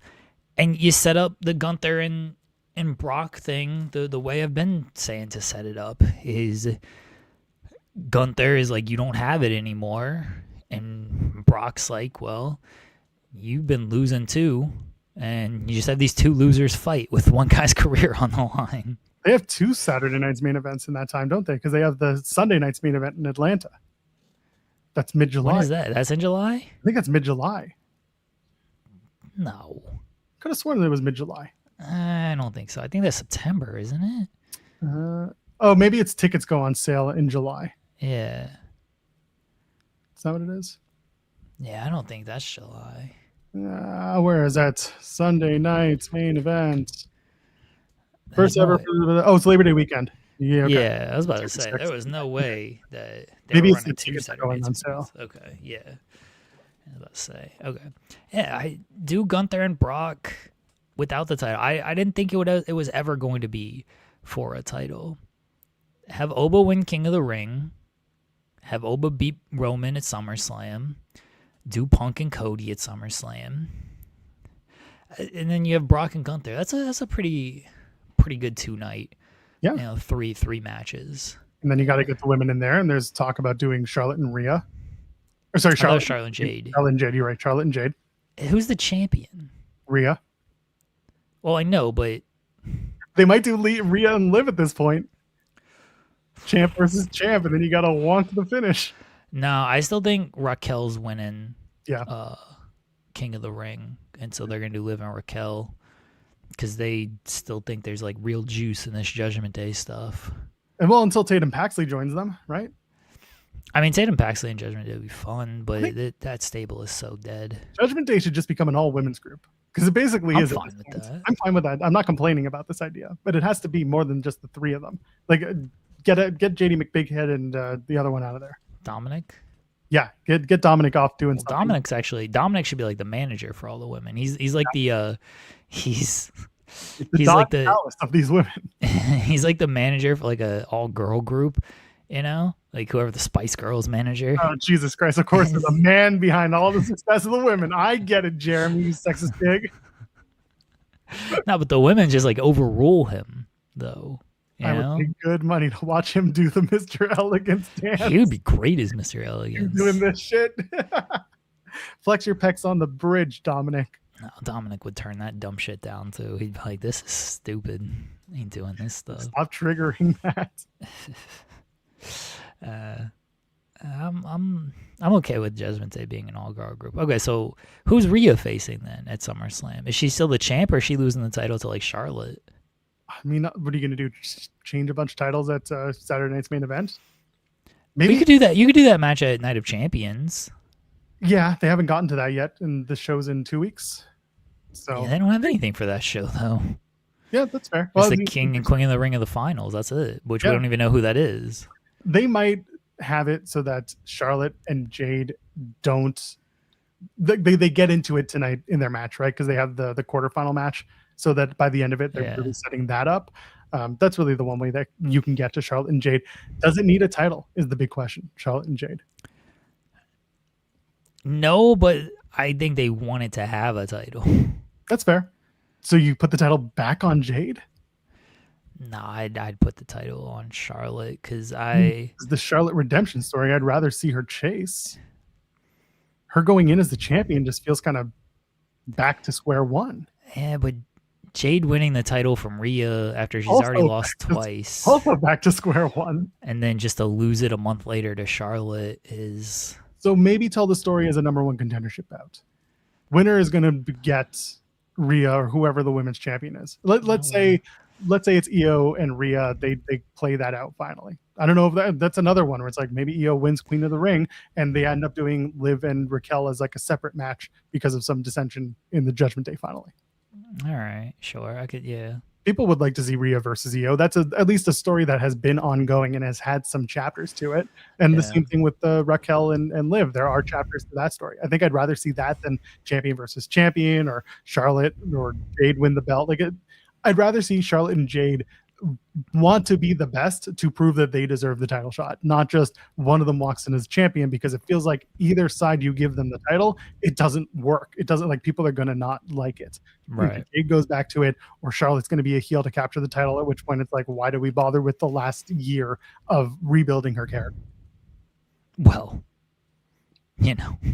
they would love to undo everything they've done over the last year just for the sake of a cool match poster, or like, hey, this match looks good on paper type of thing. But no, I'm with you. I'm with you on this. I can get behind all of this. They're gonna do a Becky and Soul rematch at some point as well. Someone in the comments from the select post, they said DDP is going to tell Sol Ruka that she has the coolest diamond cutter. Bang! Yeah, that's exactly what I'd like to see. Oh God. DM these ideas to Triple H. No, he's already sitting in a Zoom room chomping on his ice, getting ready for the next season of Unreal. What do we tell you, Saul Power's show? Is that show coming back? Who could possibly give a shit? I like that show. Yeah, I don't buy it as anything like real, obviously. It's unreal. But I've said it before, like, I don't mind this stuff because I like the behind the scenes stuff. I can separate of like, all right, well, this is stupid, and why are you setting this up? Oh, clearly this is fake or whatever. Like, I can separate that stuff, but I just like behind the scenes stuff. That always just, I don't know. That stuff is interesting to me. So okay. Oh, season 3 is about the Tina's Farewell. That'll be some real bullshit. I'm looking forward to that. It's gonna be Cena sitting there saying nothing and people trying to talk around it. It's gonna be fantastic. And Cena's not gonna say a goddamn word to the last episode. He's gonna be like, "It was a fun ride, man. Can't wait to show you all what's next. Join Club WWE right now."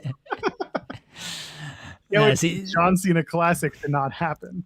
See, that's the other thing about this show is, again, like, I can separate, it's fine, but like, you get those moments with like LA Knight looking like he's contemplating like just everything in his life as Triple H is talking to him of this one Money in the Bank spot that no one could possibly tell got screwed up, or like that anything got ruined in this match, but Triple H is acting like he screwed up the finish to the WrestleMania main event and the wrong person went over type of thing. And LA Knight is just looking like, somebody get this man away from me before I murder him and everybody around here. Like, those moments are very fun to me. So I like that show. Maybe I'm the one. I hope season 4 is all about how they built that Royal Rumble stadium so quickly in Saudi Arabia. Oh boy. Oh, that'll get him. I'd say get him in trouble with the president and be like, "Oh, good job, guys." Exactly. Like, it was a great accomplishment that you guys put up this thing in record time. I wish we could do that here, but damn those laws. I mean, they almost did with this UFC stadium. So you saw the stadium, but obviously you saw the lawsuit for they're suing the Parks Department. Yeah, that's not going anywhere. Nothing's gonna happen from it. But no. I mean, listen, good on someone at least saying like, yeah, this wasn't really done properly through the right channels, but. Yeah, I hope this event's a disaster. What's the weather like? Because it changes literally every day. Weather in Washington, D.C. Sunday. Let's see. It's supposed to be 91 with possible rain. Oh, I hope it rains. Excessive heat. Oh. Yeah, they're saying it's going to be really hot. This good. Is Sunday, the fighters are going to like pass out from the heat wave over here. Is it Sunday or Saturday? It's Sunday.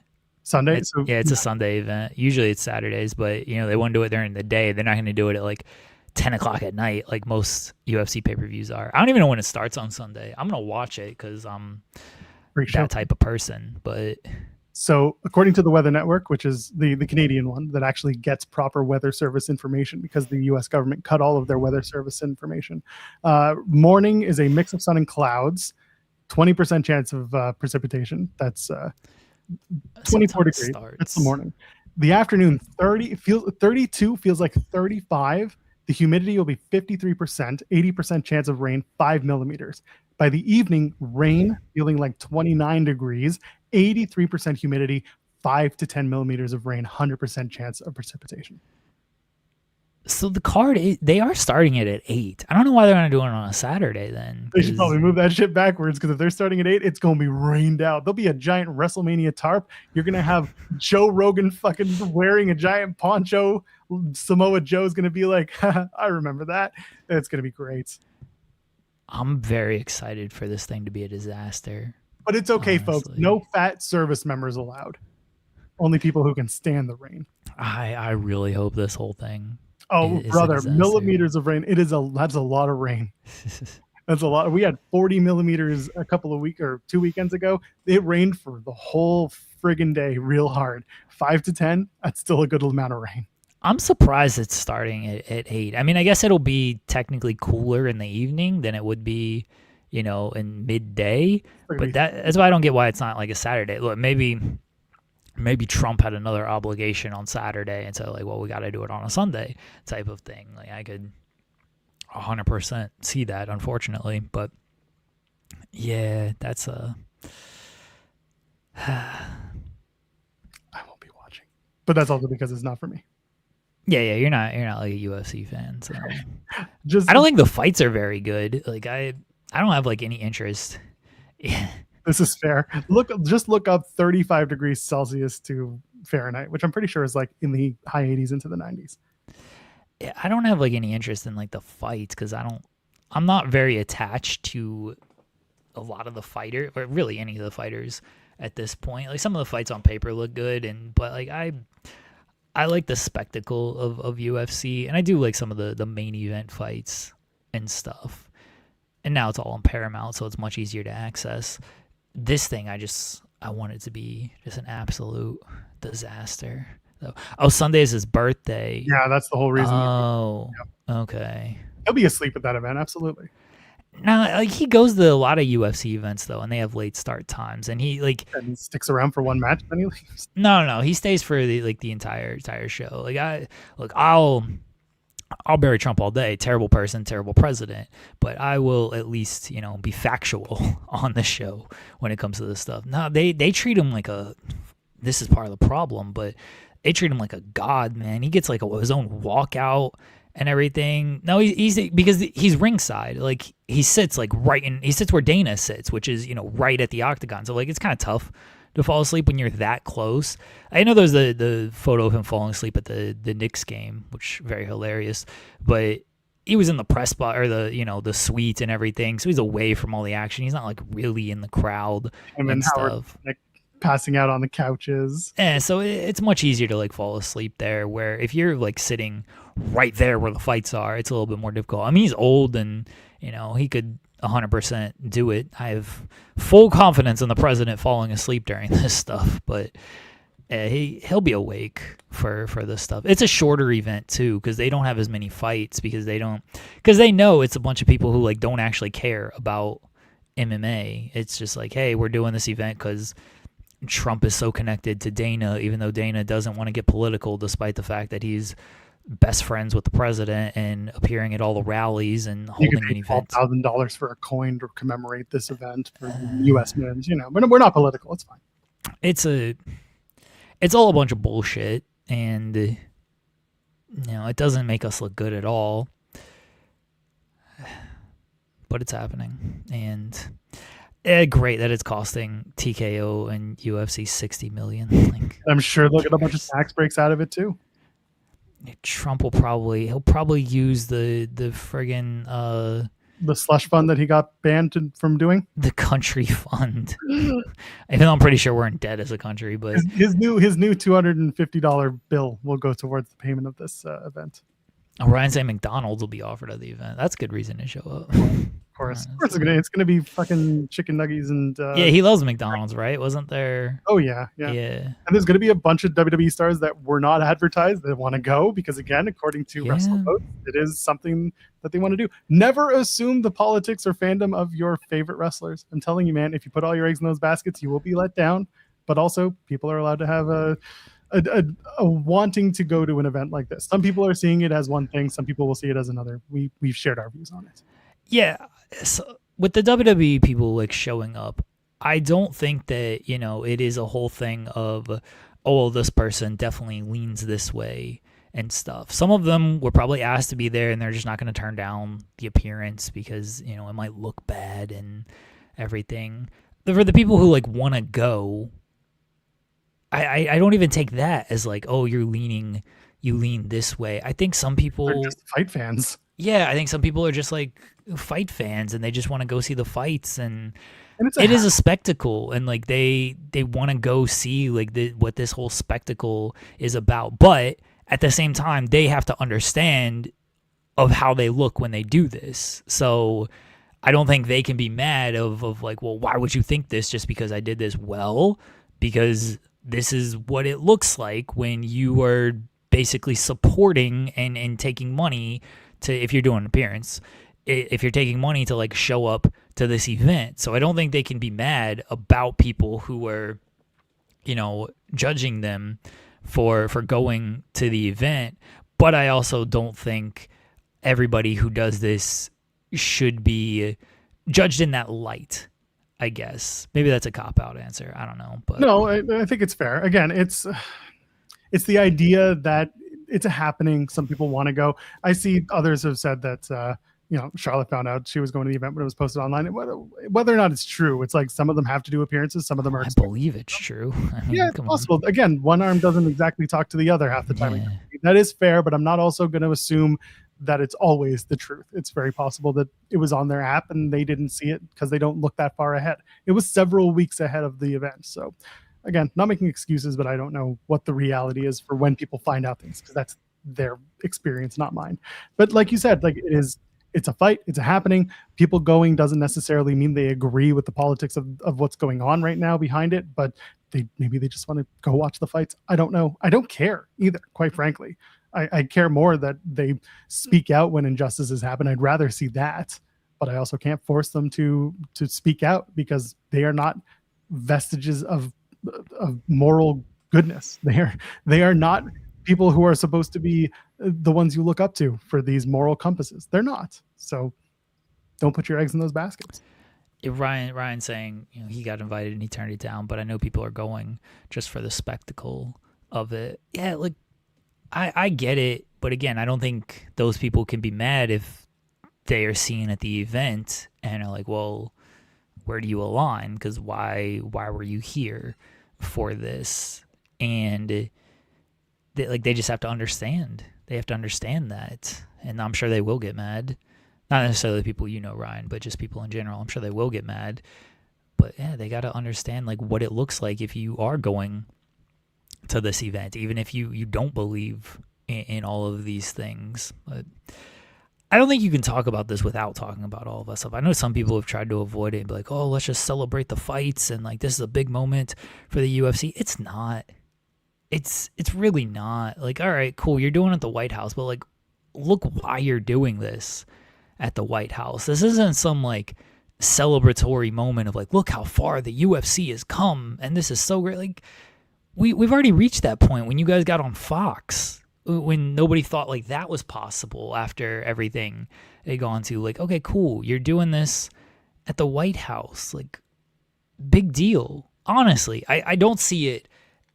And maybe this is just me. And this has nothing to do with political ties, who's in office, and all of this stuff. Like, when a basketball team or a hockey team or any team like wins a championship, they all go to the White House and stuff. Like, I don't see that as like a thing. It doesn't matter who's in office. I'm like, cool, you went to the White House. Like, and again, it is probably just me. I just don't see this as being a big deal. That, oh, cool, you've gone to the White House to meet the president and take a photo. I went to the White House in 5th grade. It doesn't seem like this is that big of a deal. Like, I feel like anybody can go to this stuff. Like, I don't get it. And that's why I don't get like, oh, it's a big deal that we're holding this event on the White House lawn. It's like, all right, but why? Like, look why you were doing this. This is not because of some celebratory moment for, oh, it's the UFC 250. Or sorry, it's America 250. Like, okay, sure. But you've literally moved the day that you do events to accommodate this person, because it's his birthday on that day. As I mentioned, like, you treat this guy like he's a fighter. You have him do this full walkout and everything. He's front and center at all the events. All the fighters who make pennies, by the way. These sad little fighters who got to beg for $100,000 bonus just so they can pay off their car. Like, and sometimes they're fight teams. Yeah.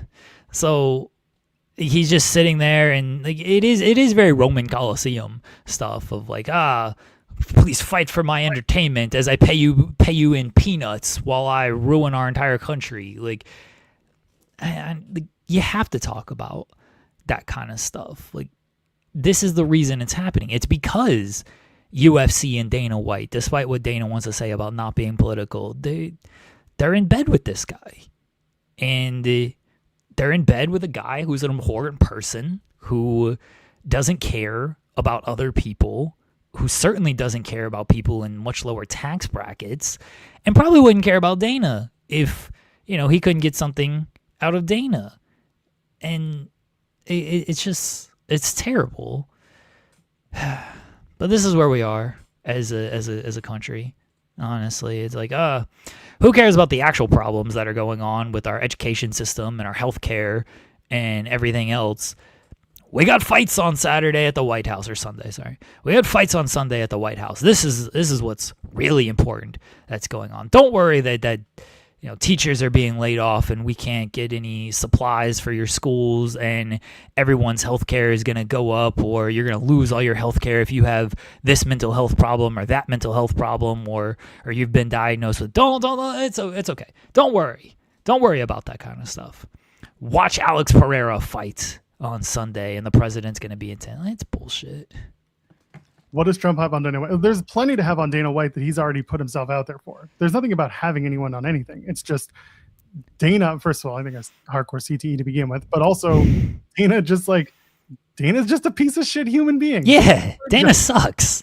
Dana is a piece of shit human. He goes out in these interviews and he's just like, I don't believe in men's mental health. You deal with that stuff behind the scenes. Like what? Like when you slap the shit out of your wife in public behind the scenes, Dana? Like, you don't have any ties to mental health because you have no ways to ever understand what mental health is. You don't know what a proper coping mechanism is, or what a healthy coping mechanism is, or what it means to talk to someone with a reasonable amount of education behind the science of the brain, because your brain is so fucked up that no one wants to touch it.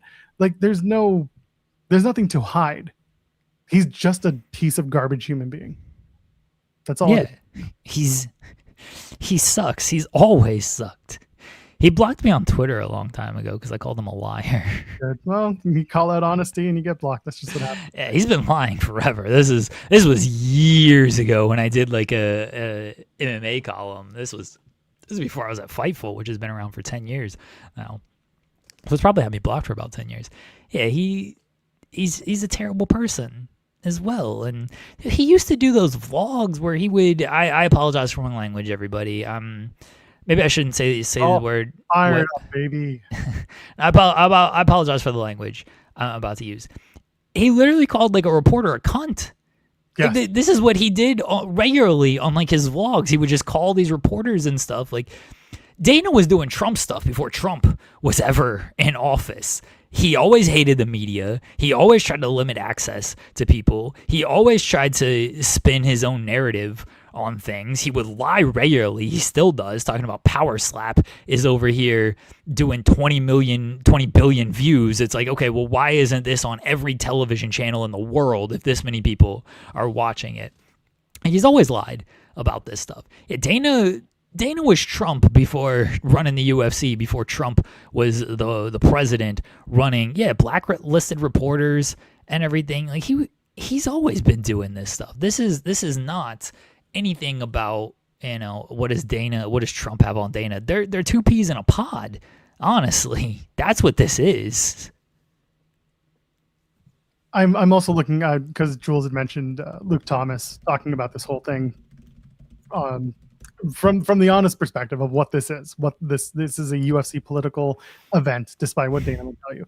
And I think it was Luke, but certainly recently I was seeing other MMA journalists or MMA followers, commentators, whatever you want to call us, of them in this case, because I don't do MMA, but they were talking about how they feel like they are not welcome in the MMA space anymore because it's gone so hardcore right-wing MAGA that they just don't feel welcome there, or that there's no space for them to even comment on the current state of UFC specifically because of the way that the tide has shifted, or whether or not they're even welcome there. I don't know if it was Luke Thomas specifically, but he is certainly one of the people who would be on the side of someone who feels that way. And it's not great. I mean, there's no welcome space for people with dissenting views, like it's or even just opposing views to what UFC is doing.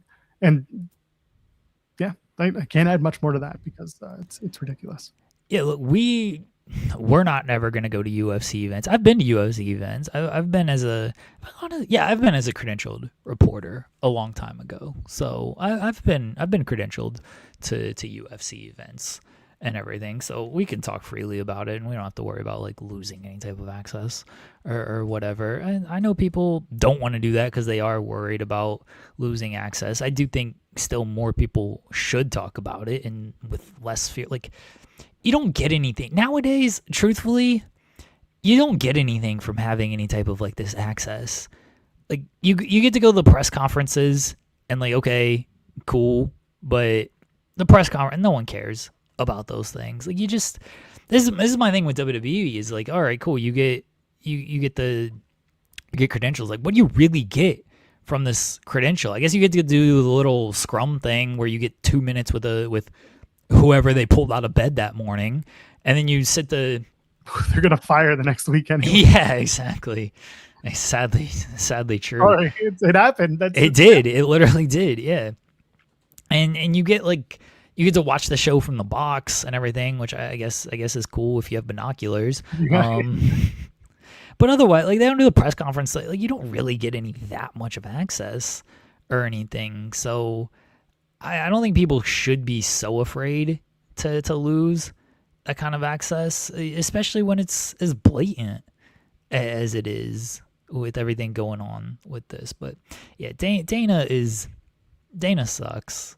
Literally, there's video of him slapping his wife, and there was no repercussions. No, none.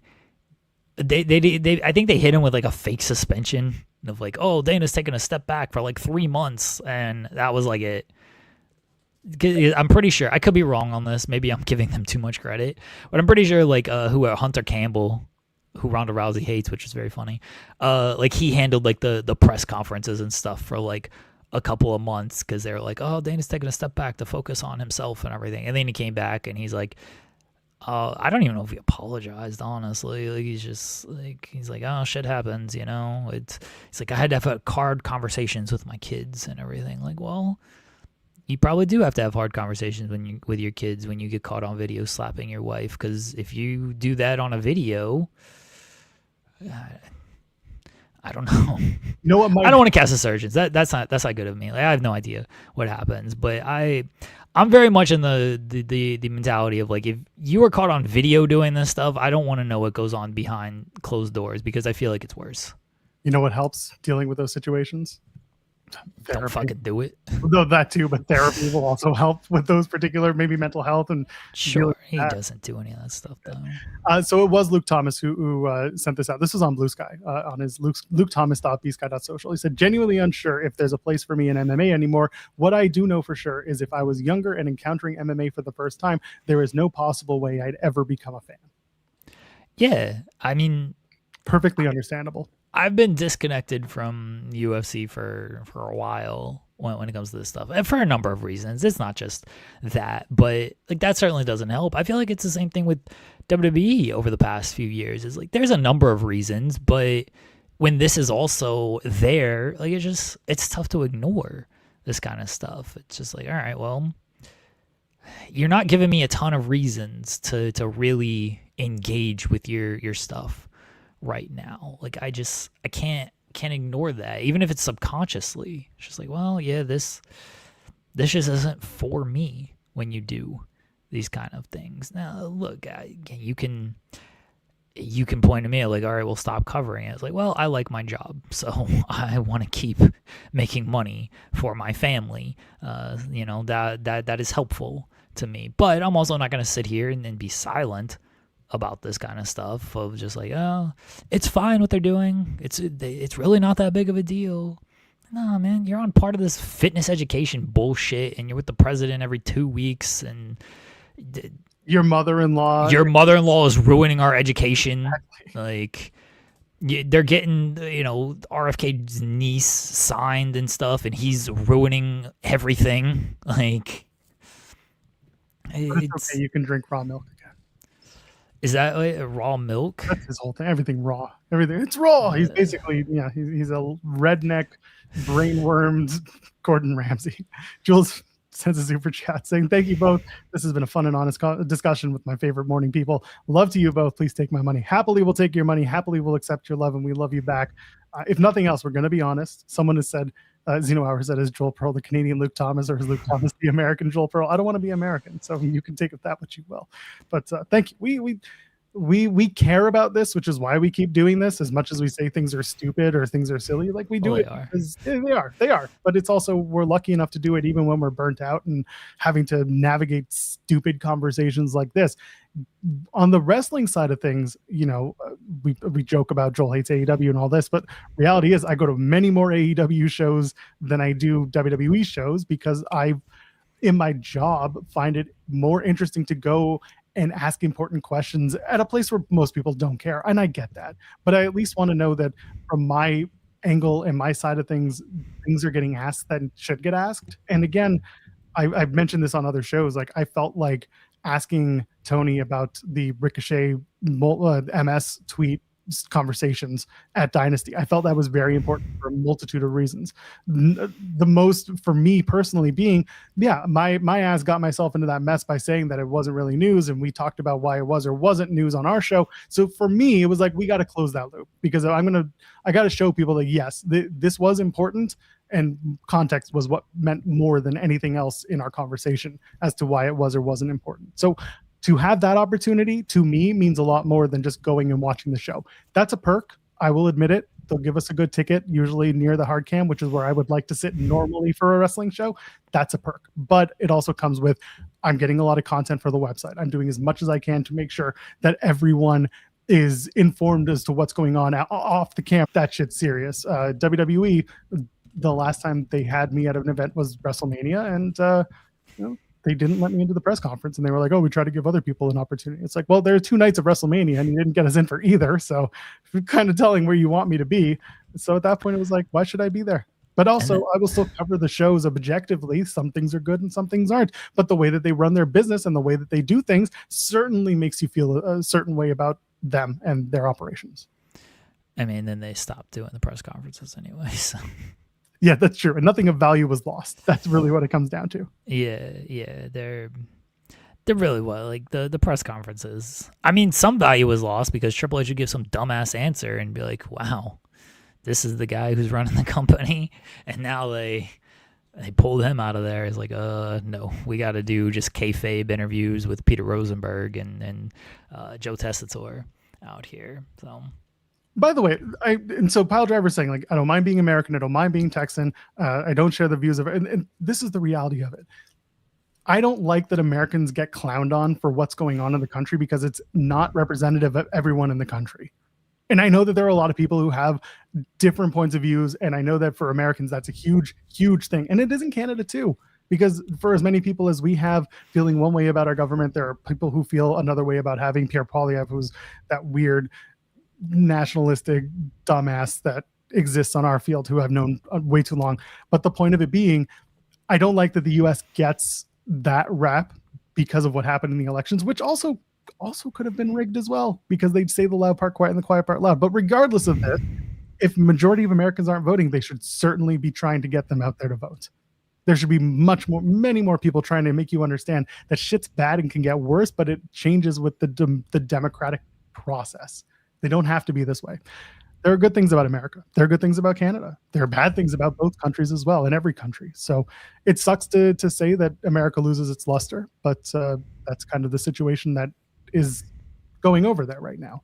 And on the conservative side of things, I really hope that the right figures its shit out and gets rid of that Tea Party that became MAGA mentality, because it clearly has fucked a lot of shit up. And that was 2007. Like that's almost 20 years ago we're talking. There's a lot of fixing in the right wing mindset that hopefully gets taken care of in the next little while, because there was a time when politics was boring, but at least the ideologies were close enough that like you understood where people were coming from and trying to make the values of Americans stronger, better, and the country better from their points of view. Now it's just like, let's just fucking take all the money and screw all the poor people. It's the worst. Just vote. That's the point. Yeah, I mean, voting definitely helps. The problem is, with the last everything, the voting got, I don't think washed is the right word, but so many platforms were presenting just one side, and kind of telling you this is what you need to do. And we've seen it in the years since of like, I got tricked into, I thought we were going to get this, and this is like, yeah, because you're fucking stupid.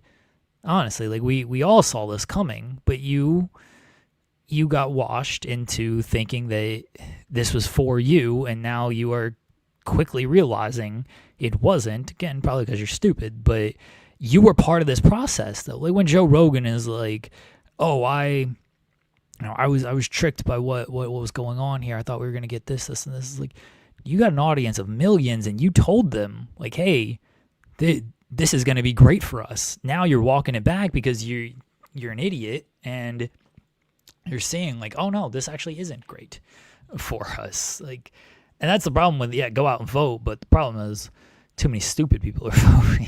You got to listen. You got to listen to reputable sources, and you got to listen to, get out of your bubbles, man. It shouldn't just be one side versus the other side all the time. There is a common middle. There are things that happen in conversations with people with different ideological viewpoints than you. There is an equal ground, and there are good resources for that in good places. But you look at cable news, for example, in the United States, it's all multiple outlets owned by multiple right-wing billionaires trying to peddle whatever they're supposed to be peddling. There are a lot of independent journalists that are coming out, and a lot of them are on YouTube channels. And a lot of them are doing some really great bipartisan reporting or bipartisan content that makes you want to think progressively. And I don't mean that as a red versus blue or a right versus left. They want you to think progressively about what could be going on in the country and what it could be better served as. Don't let these politicians just be polarizing individuals that you pick for your fandom. Let them be people who work for you in the places you live so that they can better your lives. If you start thinking that way as they work for you, you'll find that there is so much more that can be done in your towns and in your places.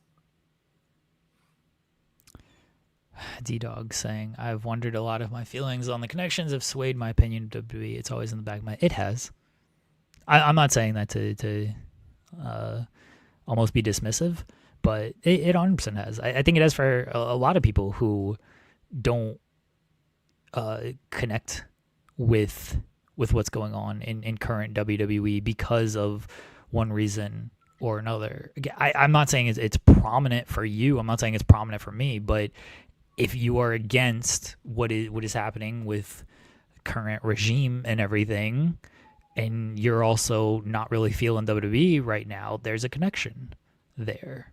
And we all have that subconscious connection of it. Yeah, I think it's there with me. There are a lot of reasons why I don't feel super connected, but I think that's one of them. It's just like, man, I can't really get behind this company that does all this abhorrent stuff, honestly. It has, and I don't think it's a bad thing. Don't take that as again, I'm being dismissive of your thoughts or that you are wrong for feeling this way. I think it has for a lot of people, and certainly for me as well. Not much I can add, and I realize that everything that I'm saying is a bit of an ideological stamp, or not ideological,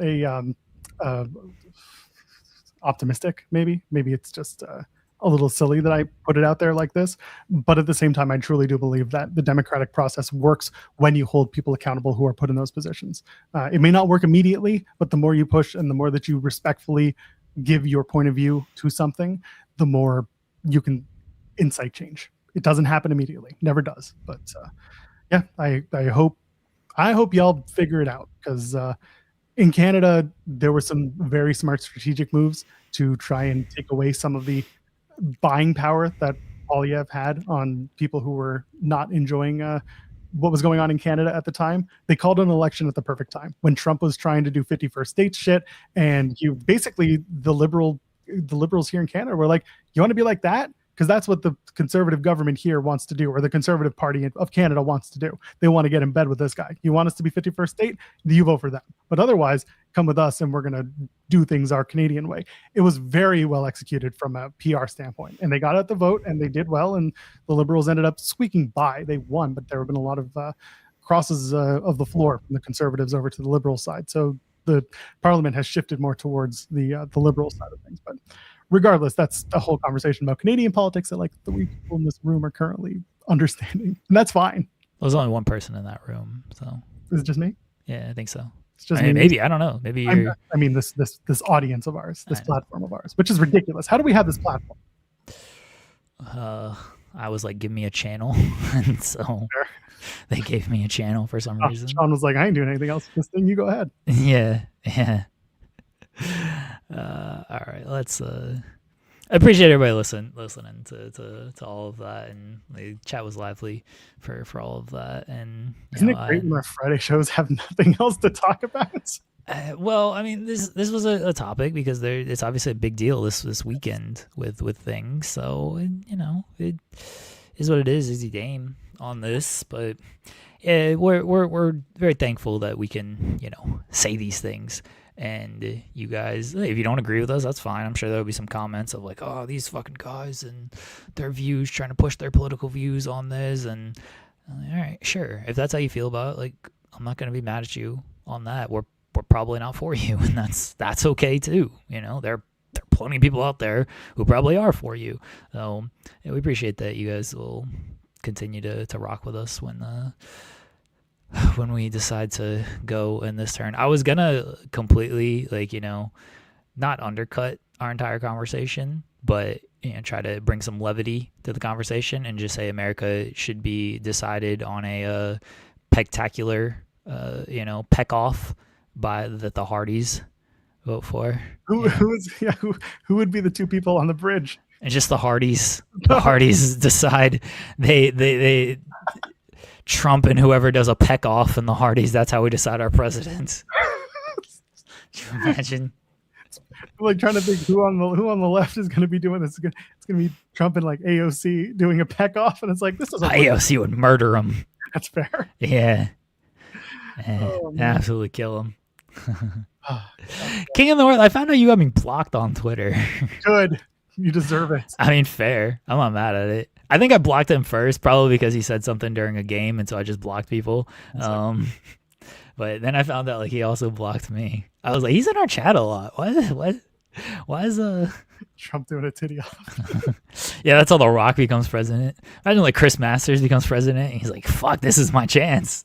Mr. Elegance becomes president. Oh my gosh. Oh, yeah. We're screwed there. Carlos Silva's like, how can I fuck this up? I was blocked for trolling over the apps. Yeah, that sounds right. Yeah.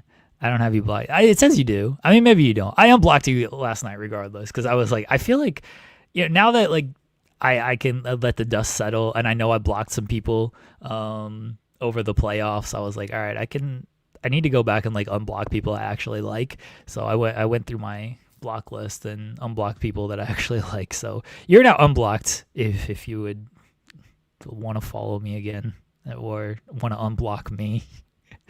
I apologize to the people that I did block over these playoffs. Not really, because you've been warned, so you know how I am. Yeah, I'm not sorry for that because I give you fair warning. But I do, weeks later, I'll feel a little bit bad. I don't know. Yeah. So. Yeah. Yeah. I don't care about your wrestling media coverage. I'm sure I didn't block you, but I'll mute news. We're not breaking news here. Yeah, I'll mute people all the time if I don't like. I'll follow them and mute them. I don't think I muted you over this, by the way. But like, I'll mute people. But like, literally the only people that I block are one if they're like being jerks to like me or something, yeah. Or they're like troll accounts or whatever. I'm just like, all right, I don't have time for you. And then people who tweet at me during games, and even if it's like nice, I don't care. Like I'll still block you. Even like if I know you mean no harm, I'm like, I don't want to see any of this shit. Just go away. You've been warned. I've blocked my wife before because she's like, this will be a fun bit, and she learned. Like, all right, fine. Relax. You want to do these fun little bits? You got to understand. As much as I love a good bit, I'm very serious about this thing. So. You will be blocked. And so she learned very quickly of like, all right, that's a subject that I cannot touch, and otherwise my husband will block me. I made it clear that I block liberally, but also I do it. You 100% get blocked if you're tweeting or replying with like misogynistic and homophobic shit. If you're gonna immediately, like if you're just being a bully, I'm just like, no, you don't deserve this, or we're out. Yeah, a lot of people, will take shots at like Fightful or me or Sean. And like, all right, if you're just gonna be like a dick about things to me or the site that I work for or one of my good friends, then yeah, you can just go away. I don't need to see your opinion anyway. But if I just like I follow you, but I don't really care for your tweets, but like you're not actually saying anything wrong, I'm just like, I don't want you on my timeline this much. You tweet too much, and I'll just like put you on mute. I probably have Joel muted, honestly. He tweets too much, especially like during TNA. Oh, that's I don't tweet during TNA specifically because I'm behind and I don't want to be like that guy.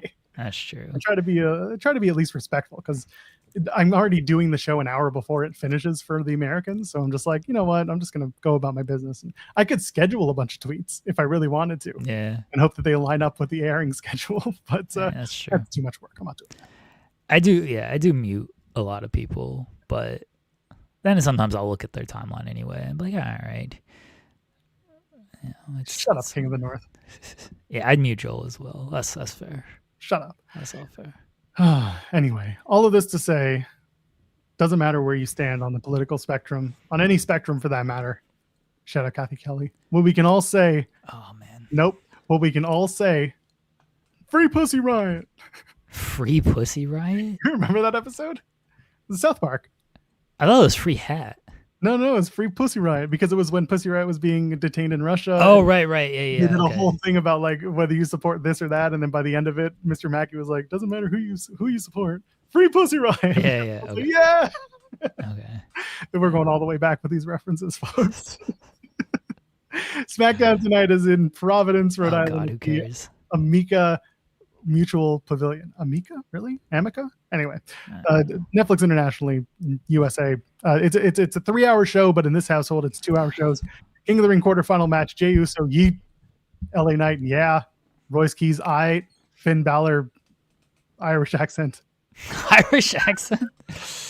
He doesn't have a saying. Irish accent. Usually I get Joel South Park references because I'm usually the one making South Park references, but I didn't remember that one, so yeah, that's my bad. Anyway, LA Knight wins, yeah. Honestly, LA Knight might win this whole thing. Damn, because LA Knight and Roman. That's Roman might pull rank and be like an ESPN match for the beginning of SummerSlam. Yeah, Roman might be like, nah, I'll put Oba over on night 2 and make that a big moment instead of beating LA Knight on night 1. Amazing. Yeah, that's the thing. All the Raw superstars winning the qualifiers makes perfect sense to me because everyone's going after Roman since Cody's title's already basically spoken for. Yeah. Nobody's challenging Roman unless they're bloodline, and the only way to break the bloodline curse is to have somebody win a tournament that has nothing to do with the bloodline except for Jey Uso and Tama Tonga. Jey Uso should stack everybody just to piss everyone off. That'd be amazing. Anyway, we'll see who wins that tonight. He just goes, warning shot, pow, pow, pow, and everybody just falls. I thought it was a warning shot. He hit everyone. Yeah, well, Jey Uso's got bad aim. No SmackDown superstars have won the qualifiers. Good. Well, Screw SmackDown them. Sucks. Yeah, it's a 3-hour show. Stop doing 3-hour shows in 2 weeks, 3 weeks. Queen of the Ring quarterfinals, Sol Ruca. I don't think she has a bit. None of these, well, kind of. Only one of them has a thing. Sol Ruca, Lyra Valkyria, Charlotte Flair, Woo, and Jade Cargill. I guess she doesn't do that bitch, though. So, anyway. She kind of does. Yeah, not really. Lyra does Woo because she has the birds. And, yeah. Anyway, who wins this? Lyra Valkyria. Hashtag bow down. The queen always wins. Think so? I think Sol Ruca wins, and she pins Lyra Valkyria. Maybe. She just pinned Lyra on Raw. Great, do it again. Run it back. Yeah, they're so out of ideas. They're like, what do we do on Raw? Oh, Soul pin Lyra. Yeah, let's just do that again. That's fine. Charlotte and Jade are going to brawl outside, and I don't know. Maybe are any of the tag champions involved here? No. Yeah, I think Sol just wins. We'll see. I guess you got to put someone in the main event of that show. Jade. But that's the thing. Like, it's Sol versus Raquel Rodriguez is at least a thing, right? Is that the final? Could that be the final? I think so. This one's a little more up in the air. I don't think Charlotte and Jade win. I think they kind of cancel each other out. But we'll see. We'll see what happens. Gunther will reveal the match stipulation against Cody Rhodes. What's it going to be? A street fight? Cage match. A cage match? Cage match. I hope it's a British Rounds Rules match. They should do a hair versus hair. DDP comes out and be like, bro, you don't want to do this, bro. Winner has to get a new tattoo. Just do hair versus hair. Like, wait, how does this make any sense? Well, like, I had lots of options. I wanted to do winner gets a neck tattoo, but then I saw you had a neck tattoo. Loser gets a neck tattoo. Gunther might actually like make that joke because he's like, I wanted to do loser gets a god awful neck tattoo, and he's like, but you already beat me to that, and you already lost that match. I really hope he does it. I will pop myself immensely if that happens. Yeah, we talked about doing pure rules because no one watches ROH. We're going to bring some pure, but that's the thing. The story was that his foot was under the ropes. So how do you deal with it? You take out the ropes, and therefore nobody's foot can be under the ropes when they count the pin. But they can't do false. Yeah, but you get a rope break though. Like you get multiple rope breaks in pure rules. So that would have been one of his rope breaks. Great. So instead, you bring out Josh Barnett, and he's like, "I've got an idea. I want a blood sport match," and this is the way that he backdoors blood sport back into the mainstream. I should do a death match. Perfect. Imagine like a WWE death match. Like what? No ropes matches. The NXT has the underground. Yeah. WWE never really had that except for Raw Underground, but now it's an NXT product. They're not going to bring that to main. Maybe they will. I doubt it. What would be like the craziest thing in like a WWE death match besides the Slim Jim table? Slim Jim table. Maybe a ladder to go off of. It depends on like what kind of sponsors they could get, right? The fireball ladders. I mean, I'm sure if like General Electric wants to sponsor like a light tube, they'd be like, all right, I guess we're using light tubes. They're paying us $3 million. So I hope it's not an Iron Man match. That's the last thing. Ooh. Terrible. Ooh. If it's going to be on SmackDown too, ooh. That might be the shout. Who's that Iron Man match? How long is it? How long is that Iron Man match? It's an hour. They'll do hour. Who said it? Oh, Draws. That might be the shout right there. Iron Man match. Yeah. You get it? I'm going to be so upset at you, Draws Walker. I'm going to be so upset. I'm going to be very entertained that you got it. I'm going to be so upset.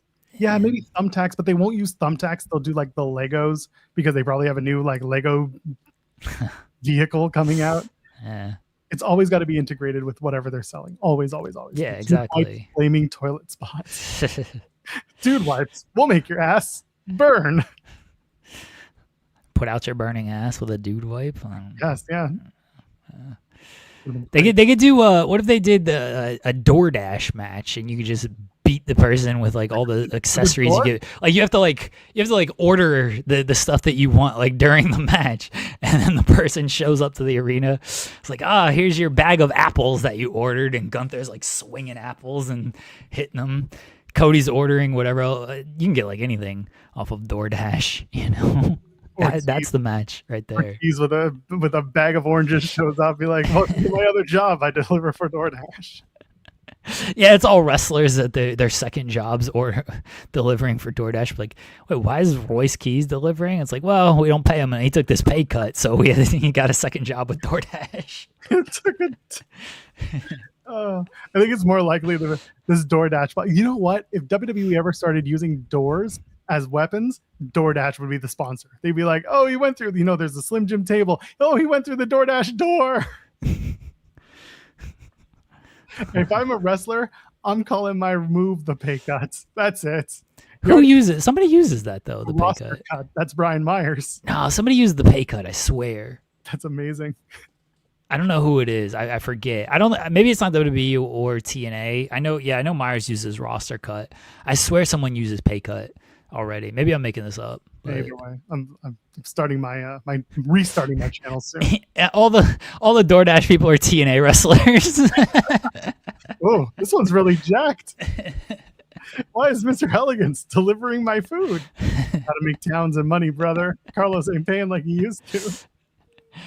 Yeah, Woods will have a move called the pay cut. 100%. Woods will definitely do that. Macklin shows up. He's on an e-bike.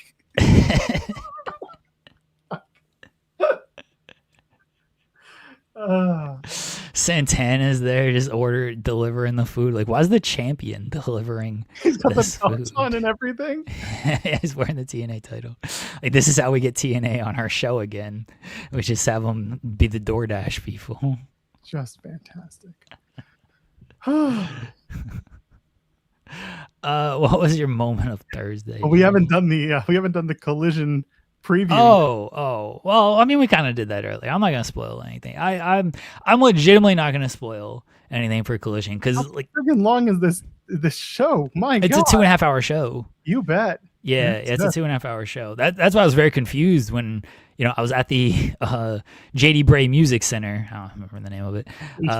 Music Center. I was in Cincinnati, Ohio last night watching the show, and it was like 10 o'clock already. And I was like, wait a second. And the street fight, which started in the streets because I was there live and I know what happens. It didn't start till like 10 o'clock. It's like, how long is this show? But yeah, it's 2.5 hours. Amazing. It's gonna be so long. Anyway, I mean, you can preview it, but I'm not going to spoil the winners because there's actually matches that don't have winners that are pretty obvious. Do they have the Collision thing up on AEW. No, they don't have the actual preview up. Oh. No, I was going to read from that because I don't want to do the spoilers. There's a lot of good stuff. Just follow the AEW socials and you'll see them. But no, hold on. You want to pull up? Well, they announced some matches last night, and I put together effectively the card. Okay. Yeah, I'll pull it up. The Grant and Vince lawsuit update. So they filed a joint motion to move it into private arbitration, which the judge has already approved. So it looks like that is going to happen. I don't think it changes too much right now. It just kind of takes it sort of out of the public eye, which I think is probably good for Janelle Grant because, I mean, she was already, I'm sure, I'm not even sure, like I can read comments. There was already a ton of just nasty things being said about her in like the most basic of posts. So I'm sure once they went to trial and everything, it was only going to get worse for her. And so yeah, I don't think this means anything yet. I don't want to read too much into it yet. Obviously, with the merger lawsuit being settled last second, I think we've always kind of maintained that this will probably end up getting settled because this is just what happens with these things. So I still expect it to be settled. I'm just not ready to jump on the like, oh, Janelle Grant folded and she's going to settle and everything. Look, if she does, she does, man. Like let that woman live. But I don't want to read too much into it yet. And let's not pretend that Vince is out of the litigation spotlight because there is still the Ring Boy scandal that's happening. There is still a Janelle Grant adjacent, the Carlin Colker. Yeah, with the doctor. Yeah. Yeah, versus Anne. Oh my God, what's the name of the lawyer? Oh, damn it. Grant's lawyer? Yeah, Grant's lawyer. Oh yeah, Anne. I forget her last name. I want to say Ann Coulter, but it's not Ann Coulter, obviously. No. Jesus Christ! I got to look this up. I'm sorry, folks. Ann Callis. Ann Callis. Ann Callis. Don Callis is great. Ann Callis. I was gonna say Callis, but I was like, I don't. Is that right? So there is that. There are still other lawsuits at play that do factor into Vince McMahon being in litigious conversation. So that's really the update because it's going to be taken away from the public eye. It just seems that we won't get anything until both parties separate, and that's it. There will most likely be NDAs involved after this fact, and that'll be it. Hopefully there's, like Draws is saying, hopefully there's closure for Janelle Grant. Hopefully the bullying and the really awful things that have been said to her on social media, hopefully that dies down and she's able to live a life that is much more normal and much more out of the public eye if that is what she so chooses, and we'll see what her future entails. But regardless, this is just another step forward in that process. Yeah, she mentioned when she was at the NDA conference a few months ago, like she's left her house like 3 times since all of this stuff broke, which all this stuff broke like 3 years ago.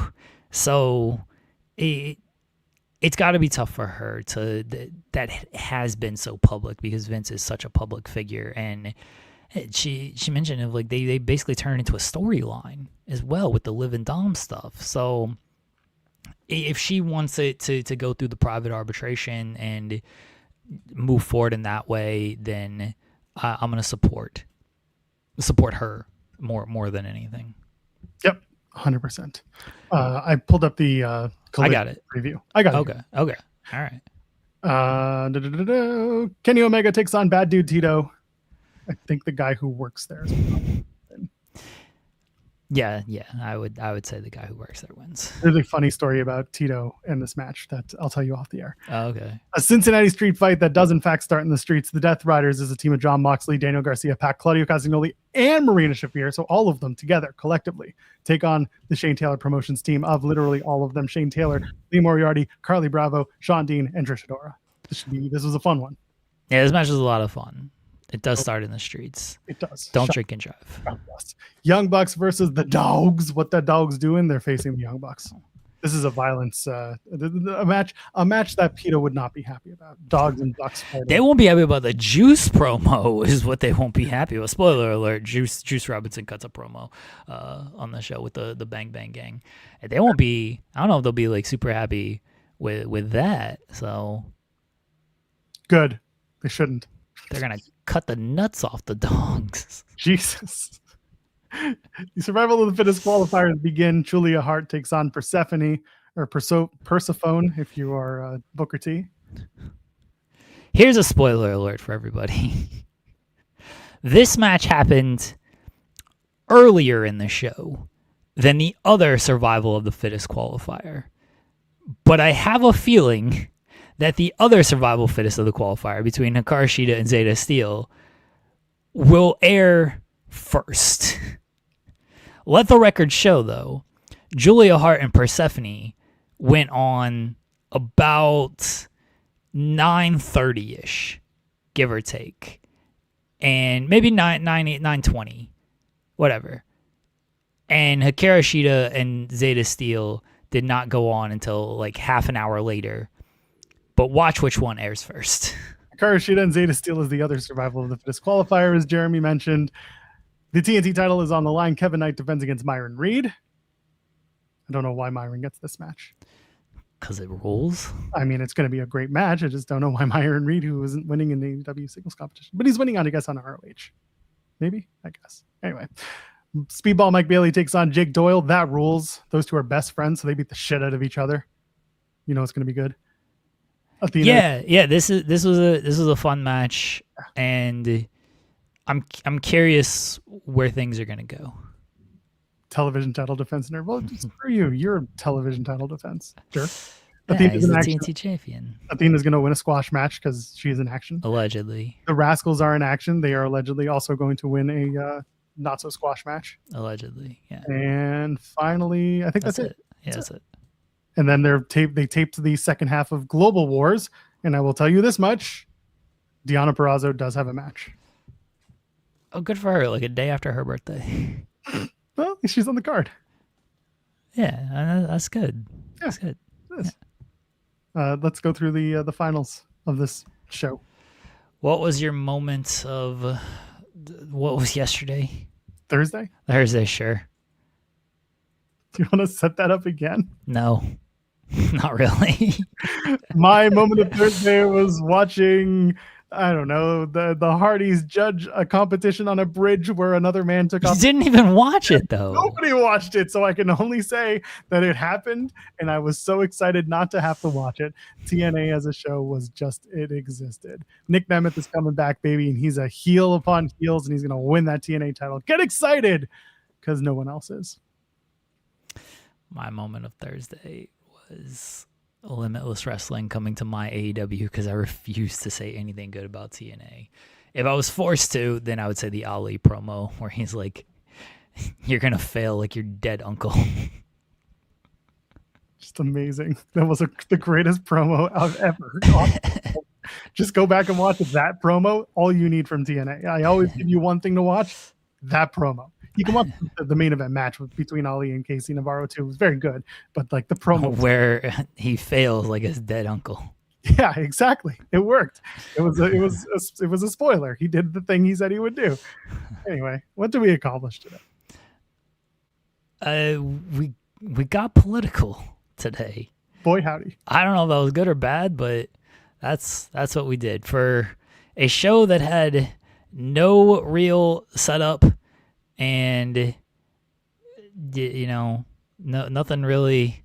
We had a mystery box literally as our thumbnail. I feel like we actually accomplished more than we originally intended to. King of the North saying, do you think the WWE ID folks getting pulled is connected to Limitless going to my AEW? No, I think it's because they're probably taping Evolve on those days. And they also have the Atlanta showcase coming up, don't they? Yeah, I think it has to do more of that. I mean, otherwise, look, if West Coast Pro gets announced from IAW, then we can all put two and two together. But yeah, I think it has more to do with, because who else got pulled? I know Starboy and West Coast Pro, but there was Laney got pulled. there were like 4 people on the same day that got Dreamwave. Yeah, I was trying to think of the promotion. Dreamwave. Yeah, I don't know if they're gonna go to my AEW. I think it just has more to do with they have like WWE's running some type of like their own shows, whether it's indie shows or Evolve tapings or whatever it might be. They're doing it on those days, and so they're pulling them from those dates, unfortunately. Yeah. Academia was another one who was pulled from the Dream show. There were a few, and like I said, to me it sounded more like they were going to be taping Evolve. But I mean, if those other companies are going to like West Coast Pros going to my AEW, let's say it does, then yeah, it's going to be potentially one less company that will have some of these talent over, or they can do what other companies have done before, which is you just won't air that match due to contractual obligation. If that's the case, like I don't know what the deals are going to be, but a lot of these talent do have to go through certain channels to keep the bookings. But I really do feel like it was just we're going to do an Evolve taping that night, so good luck.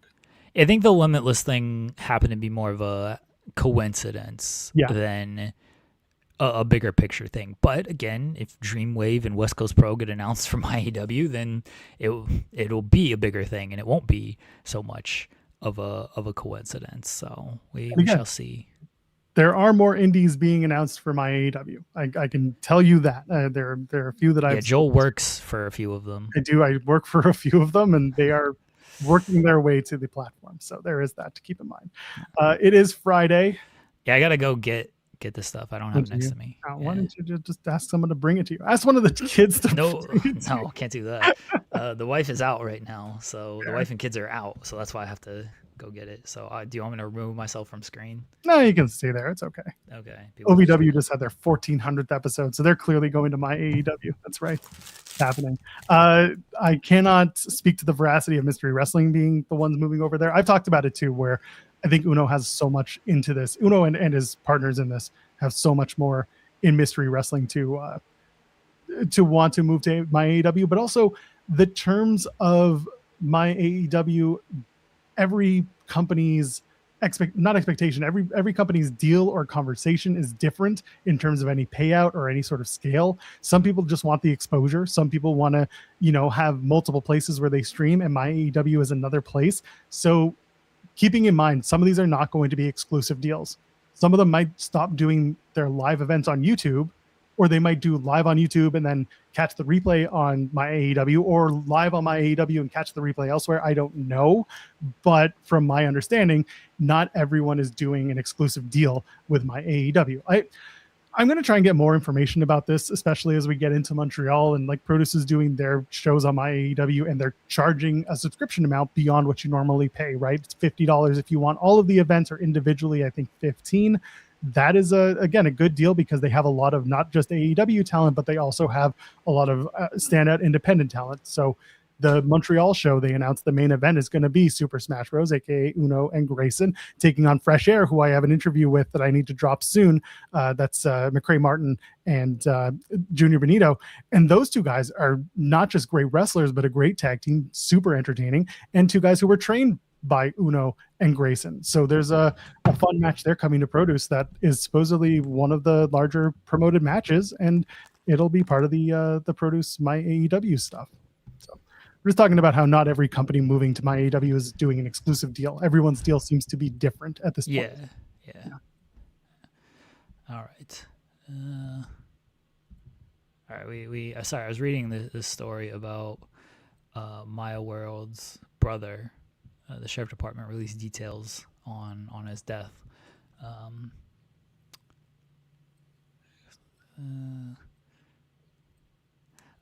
That's very unfortunate what happened to him. I think the story was he had broken down on the highway. Yeah, and he got hit by another vehicle as he was on the side of the highway. Yeah. It's incredibly sad. We send our best to Maya World. I know you guys probably made reference to that on yesterday's show, but again, I applaud both Maya and AEW for moving forward with this and having Maya part of the tournament, and just kind of, she was there and they wanted to incorporate her at a time when it was a little tough, maybe take your mind off of things that you're dealing with. And shout out to them, and hopefully for Maya in due time, she works with her grief, and it's tough.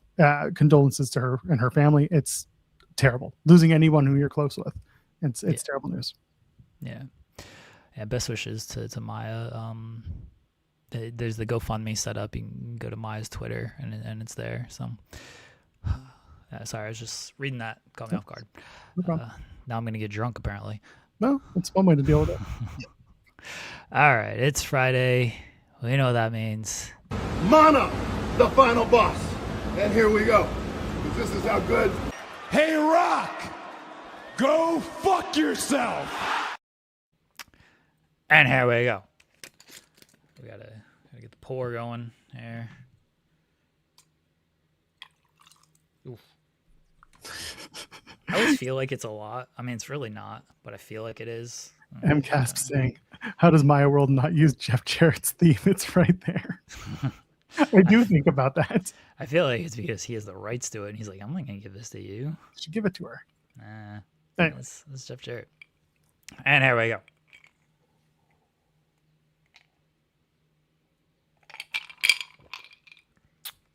Still warm. What? Still warm. Nah, it's pretty cold. All right. It chills. It chills pretty quickly, honestly. Good. There we go. They just announced Progress Wrestling. Nikki Storm, Cessin Moth Martina at their Scorchio show on July 26th in Camden. If you're going to be there, have fun with it.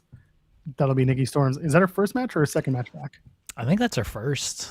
I don't remember her being announced for any other matches. I know she's been announced for like appearances stuff, but I don't remember matches. They're calling it the much anticipated independent wrestling return of Nikki Storm. It's confirmed. So this is the first match. So there you go. Buy yourself an independent wrestling company and wrestle in it. That's how you can get yourself. No, she's already over. She's great.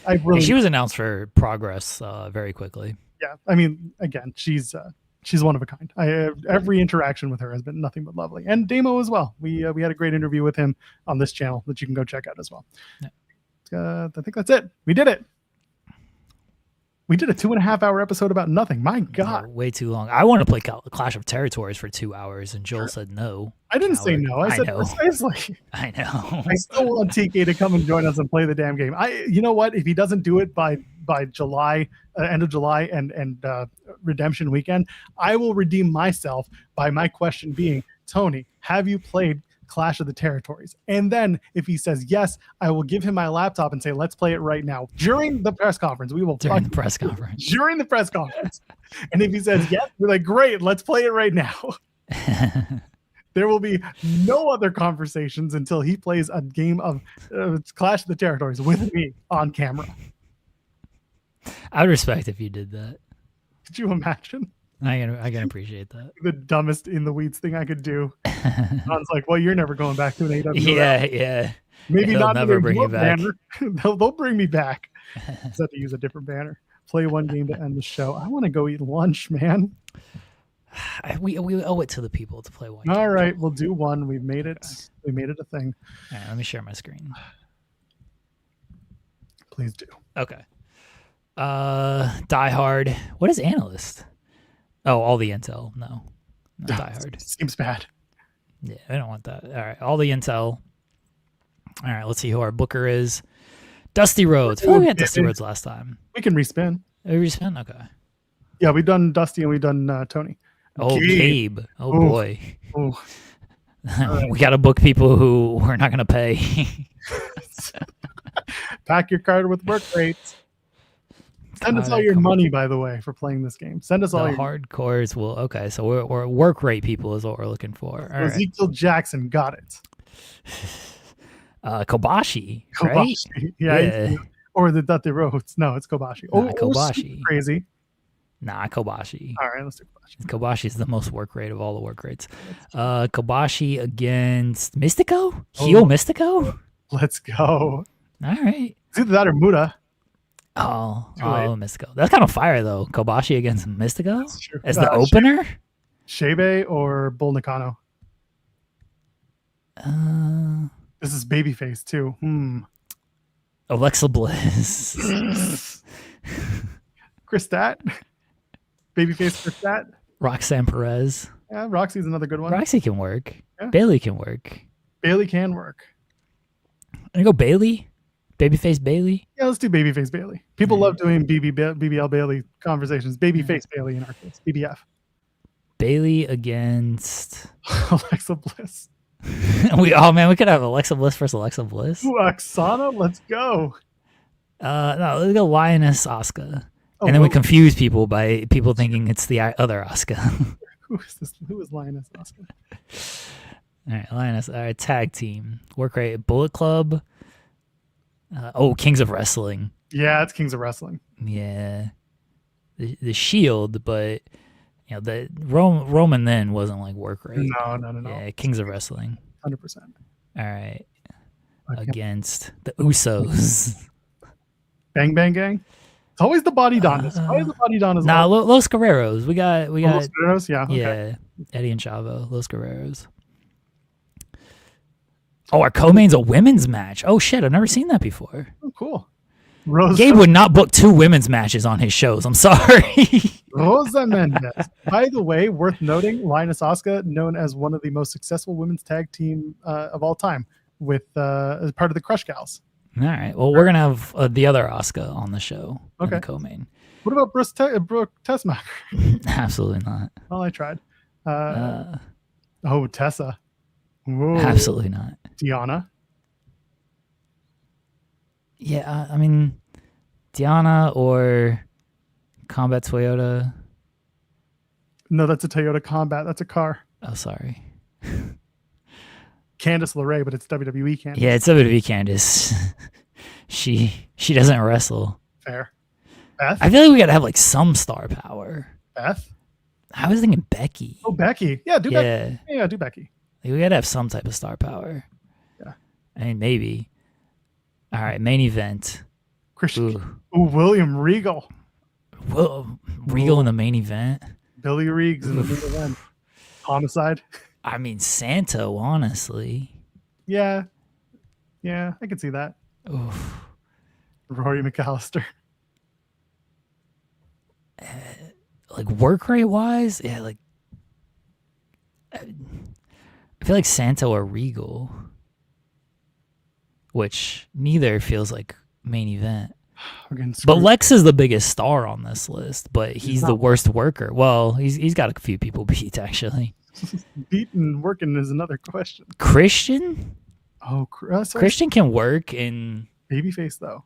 Yeah. I don't know AEW's Christian stats, but it's underrated. Yeah, that's probably true. Fair. Yeah. Run to Christian Cage. Yeah, let's do Christian. Babyface Christian though. Let's do Santo. Fuck it. Okay. Santo against Disco Santino. Inferno. Masawa. Masawa. Yeah, Masawa. Although ROH Edwards. Masawa. Or Taz, ECW Taz. Let's go. We're on Masawa. Yeah, we are. Oh, we had a commentary team. Ooh. Morrow and Graves is a big Riccaboni and Caprice. I guess. I mean, for Gabe's Fed? Morrow and Graves. Riccaboni and commentary's new. Okay. Kobashi wins. Yeah. Started off with a nice win. Linus Asuka over Bailey because Bailey never wins. Fair. Kings of Wrestling or Los Guerreros. Oh, they cheat. They cheat to win. Yeah, let's do heel, and then babyface in the finale. Yeah, so the heels dominate the mid card. Yeah. No. Asuka. Yeah, we cap the show with or we book in the show with babyface victories. Okay, that's fine. Let's see.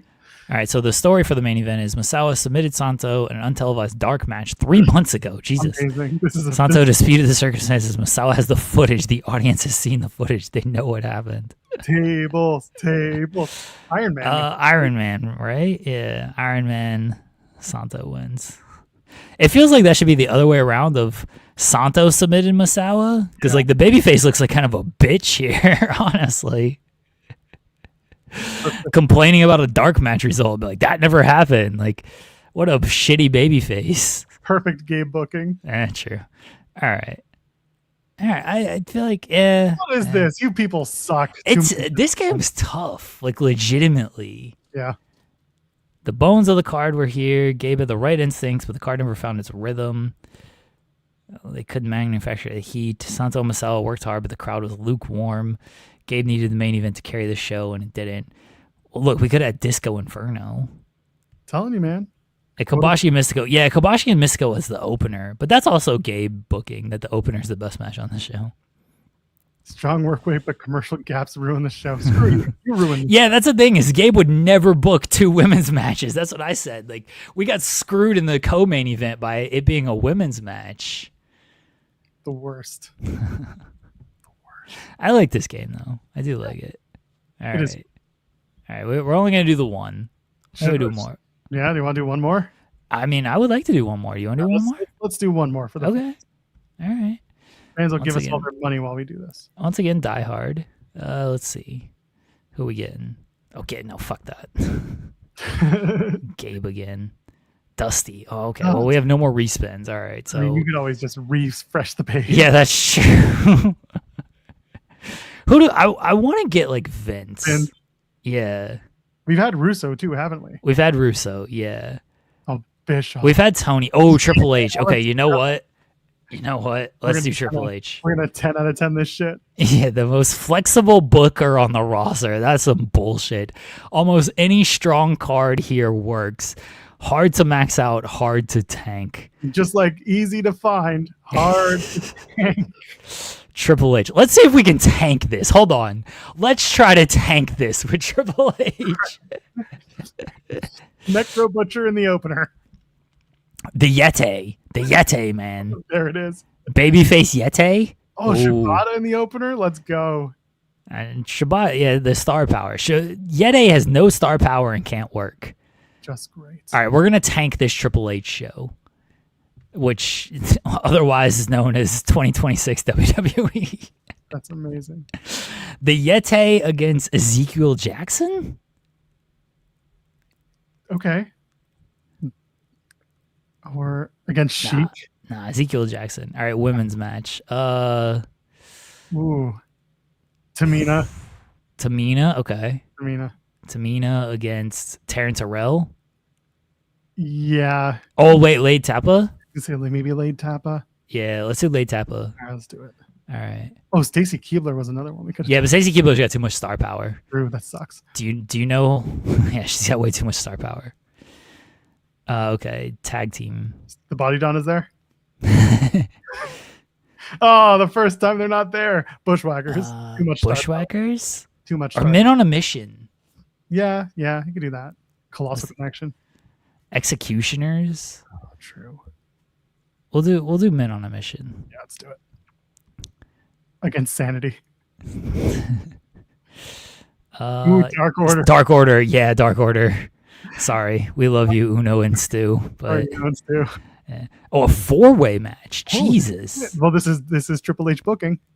Tomko, yeah. Tomko or Rory McAllister. Ooh, let's do Tomko. Okay, all right. Tomko Test. Steiner. Not Test. We gotta go Test. Do Test. Let's go all T names just for the stupid. Do we get a T? Tommaso. Tommaso. Oh no, Oklahoma. Sorry. We gotta do Oklahoma. Yes. Yeah.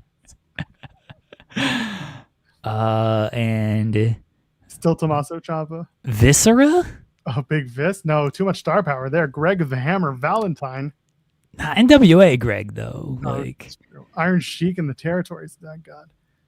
I feel like it's Vis. Like there's no work rate with Vis. He has some star power, but like he's still like There's Colt. Colt's undercard. Colt. You want to do Colt? Yeah, I might do Colt just because he's funny. He's too funny. All right, we'll do Colt. All right, main event. What's the worst main event we can do? Davey Richards. Oh, Davey Richards. Jesus.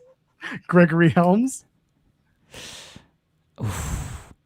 Helms might actually have too much star power. Davey Richards. Like legitimately.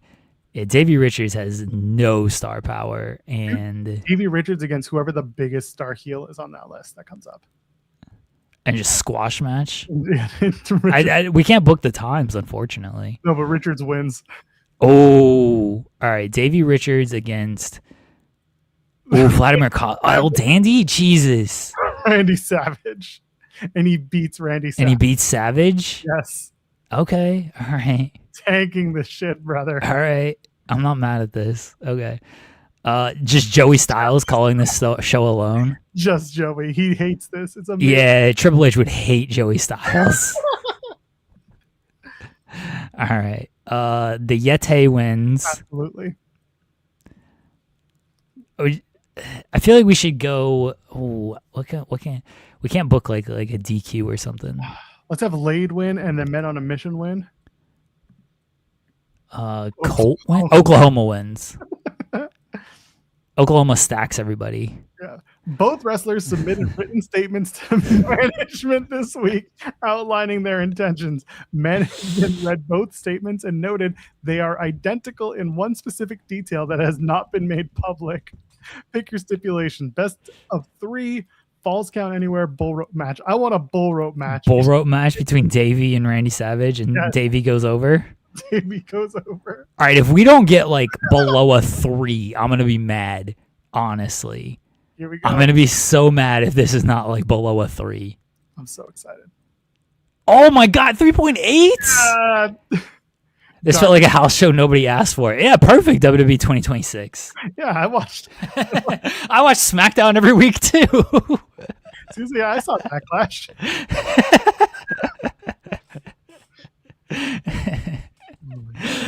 31-minute bull rope match between Davey Richards and Randy Savage. Incredible. Triple H put together a card that failed at the most basic level, a bad night by any measure. They deserved a better show than the crowd around them. Triple H will want to pretend this didn't happen. That was Backlash. Men on a Mission tried, but can't say much else did. Oh my gosh, that was the match that tried. How long was the main? 31 minutes. Yeah. Jesus Christ. Yeah. I want to screenshot this. Please do. And just hold on. I'm trying to make sure like I can get everything in there. Yeah, make sure everyone can see Triple H as the booker for this. Best card ever. This show sucked. I'm still mad we didn't get like a we didn't get a below a 3 on this. I'm legitimately mad about this.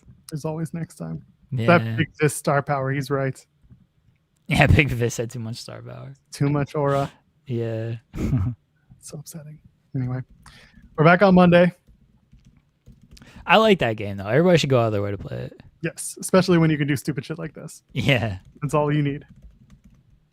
We'll talk about SmackDown, unless it ended. Allegedly. Who cares? We'll talk about Collision, of course, because we've already watched it. And whatever else happens over the weekend. There's a bunch of indie wrestling that you should probably check out. And Sean will probably pop in at one point on Monday and talk about his experience at MLW. Yeah, potentially, yeah. Yes, and what else? We'll all be around.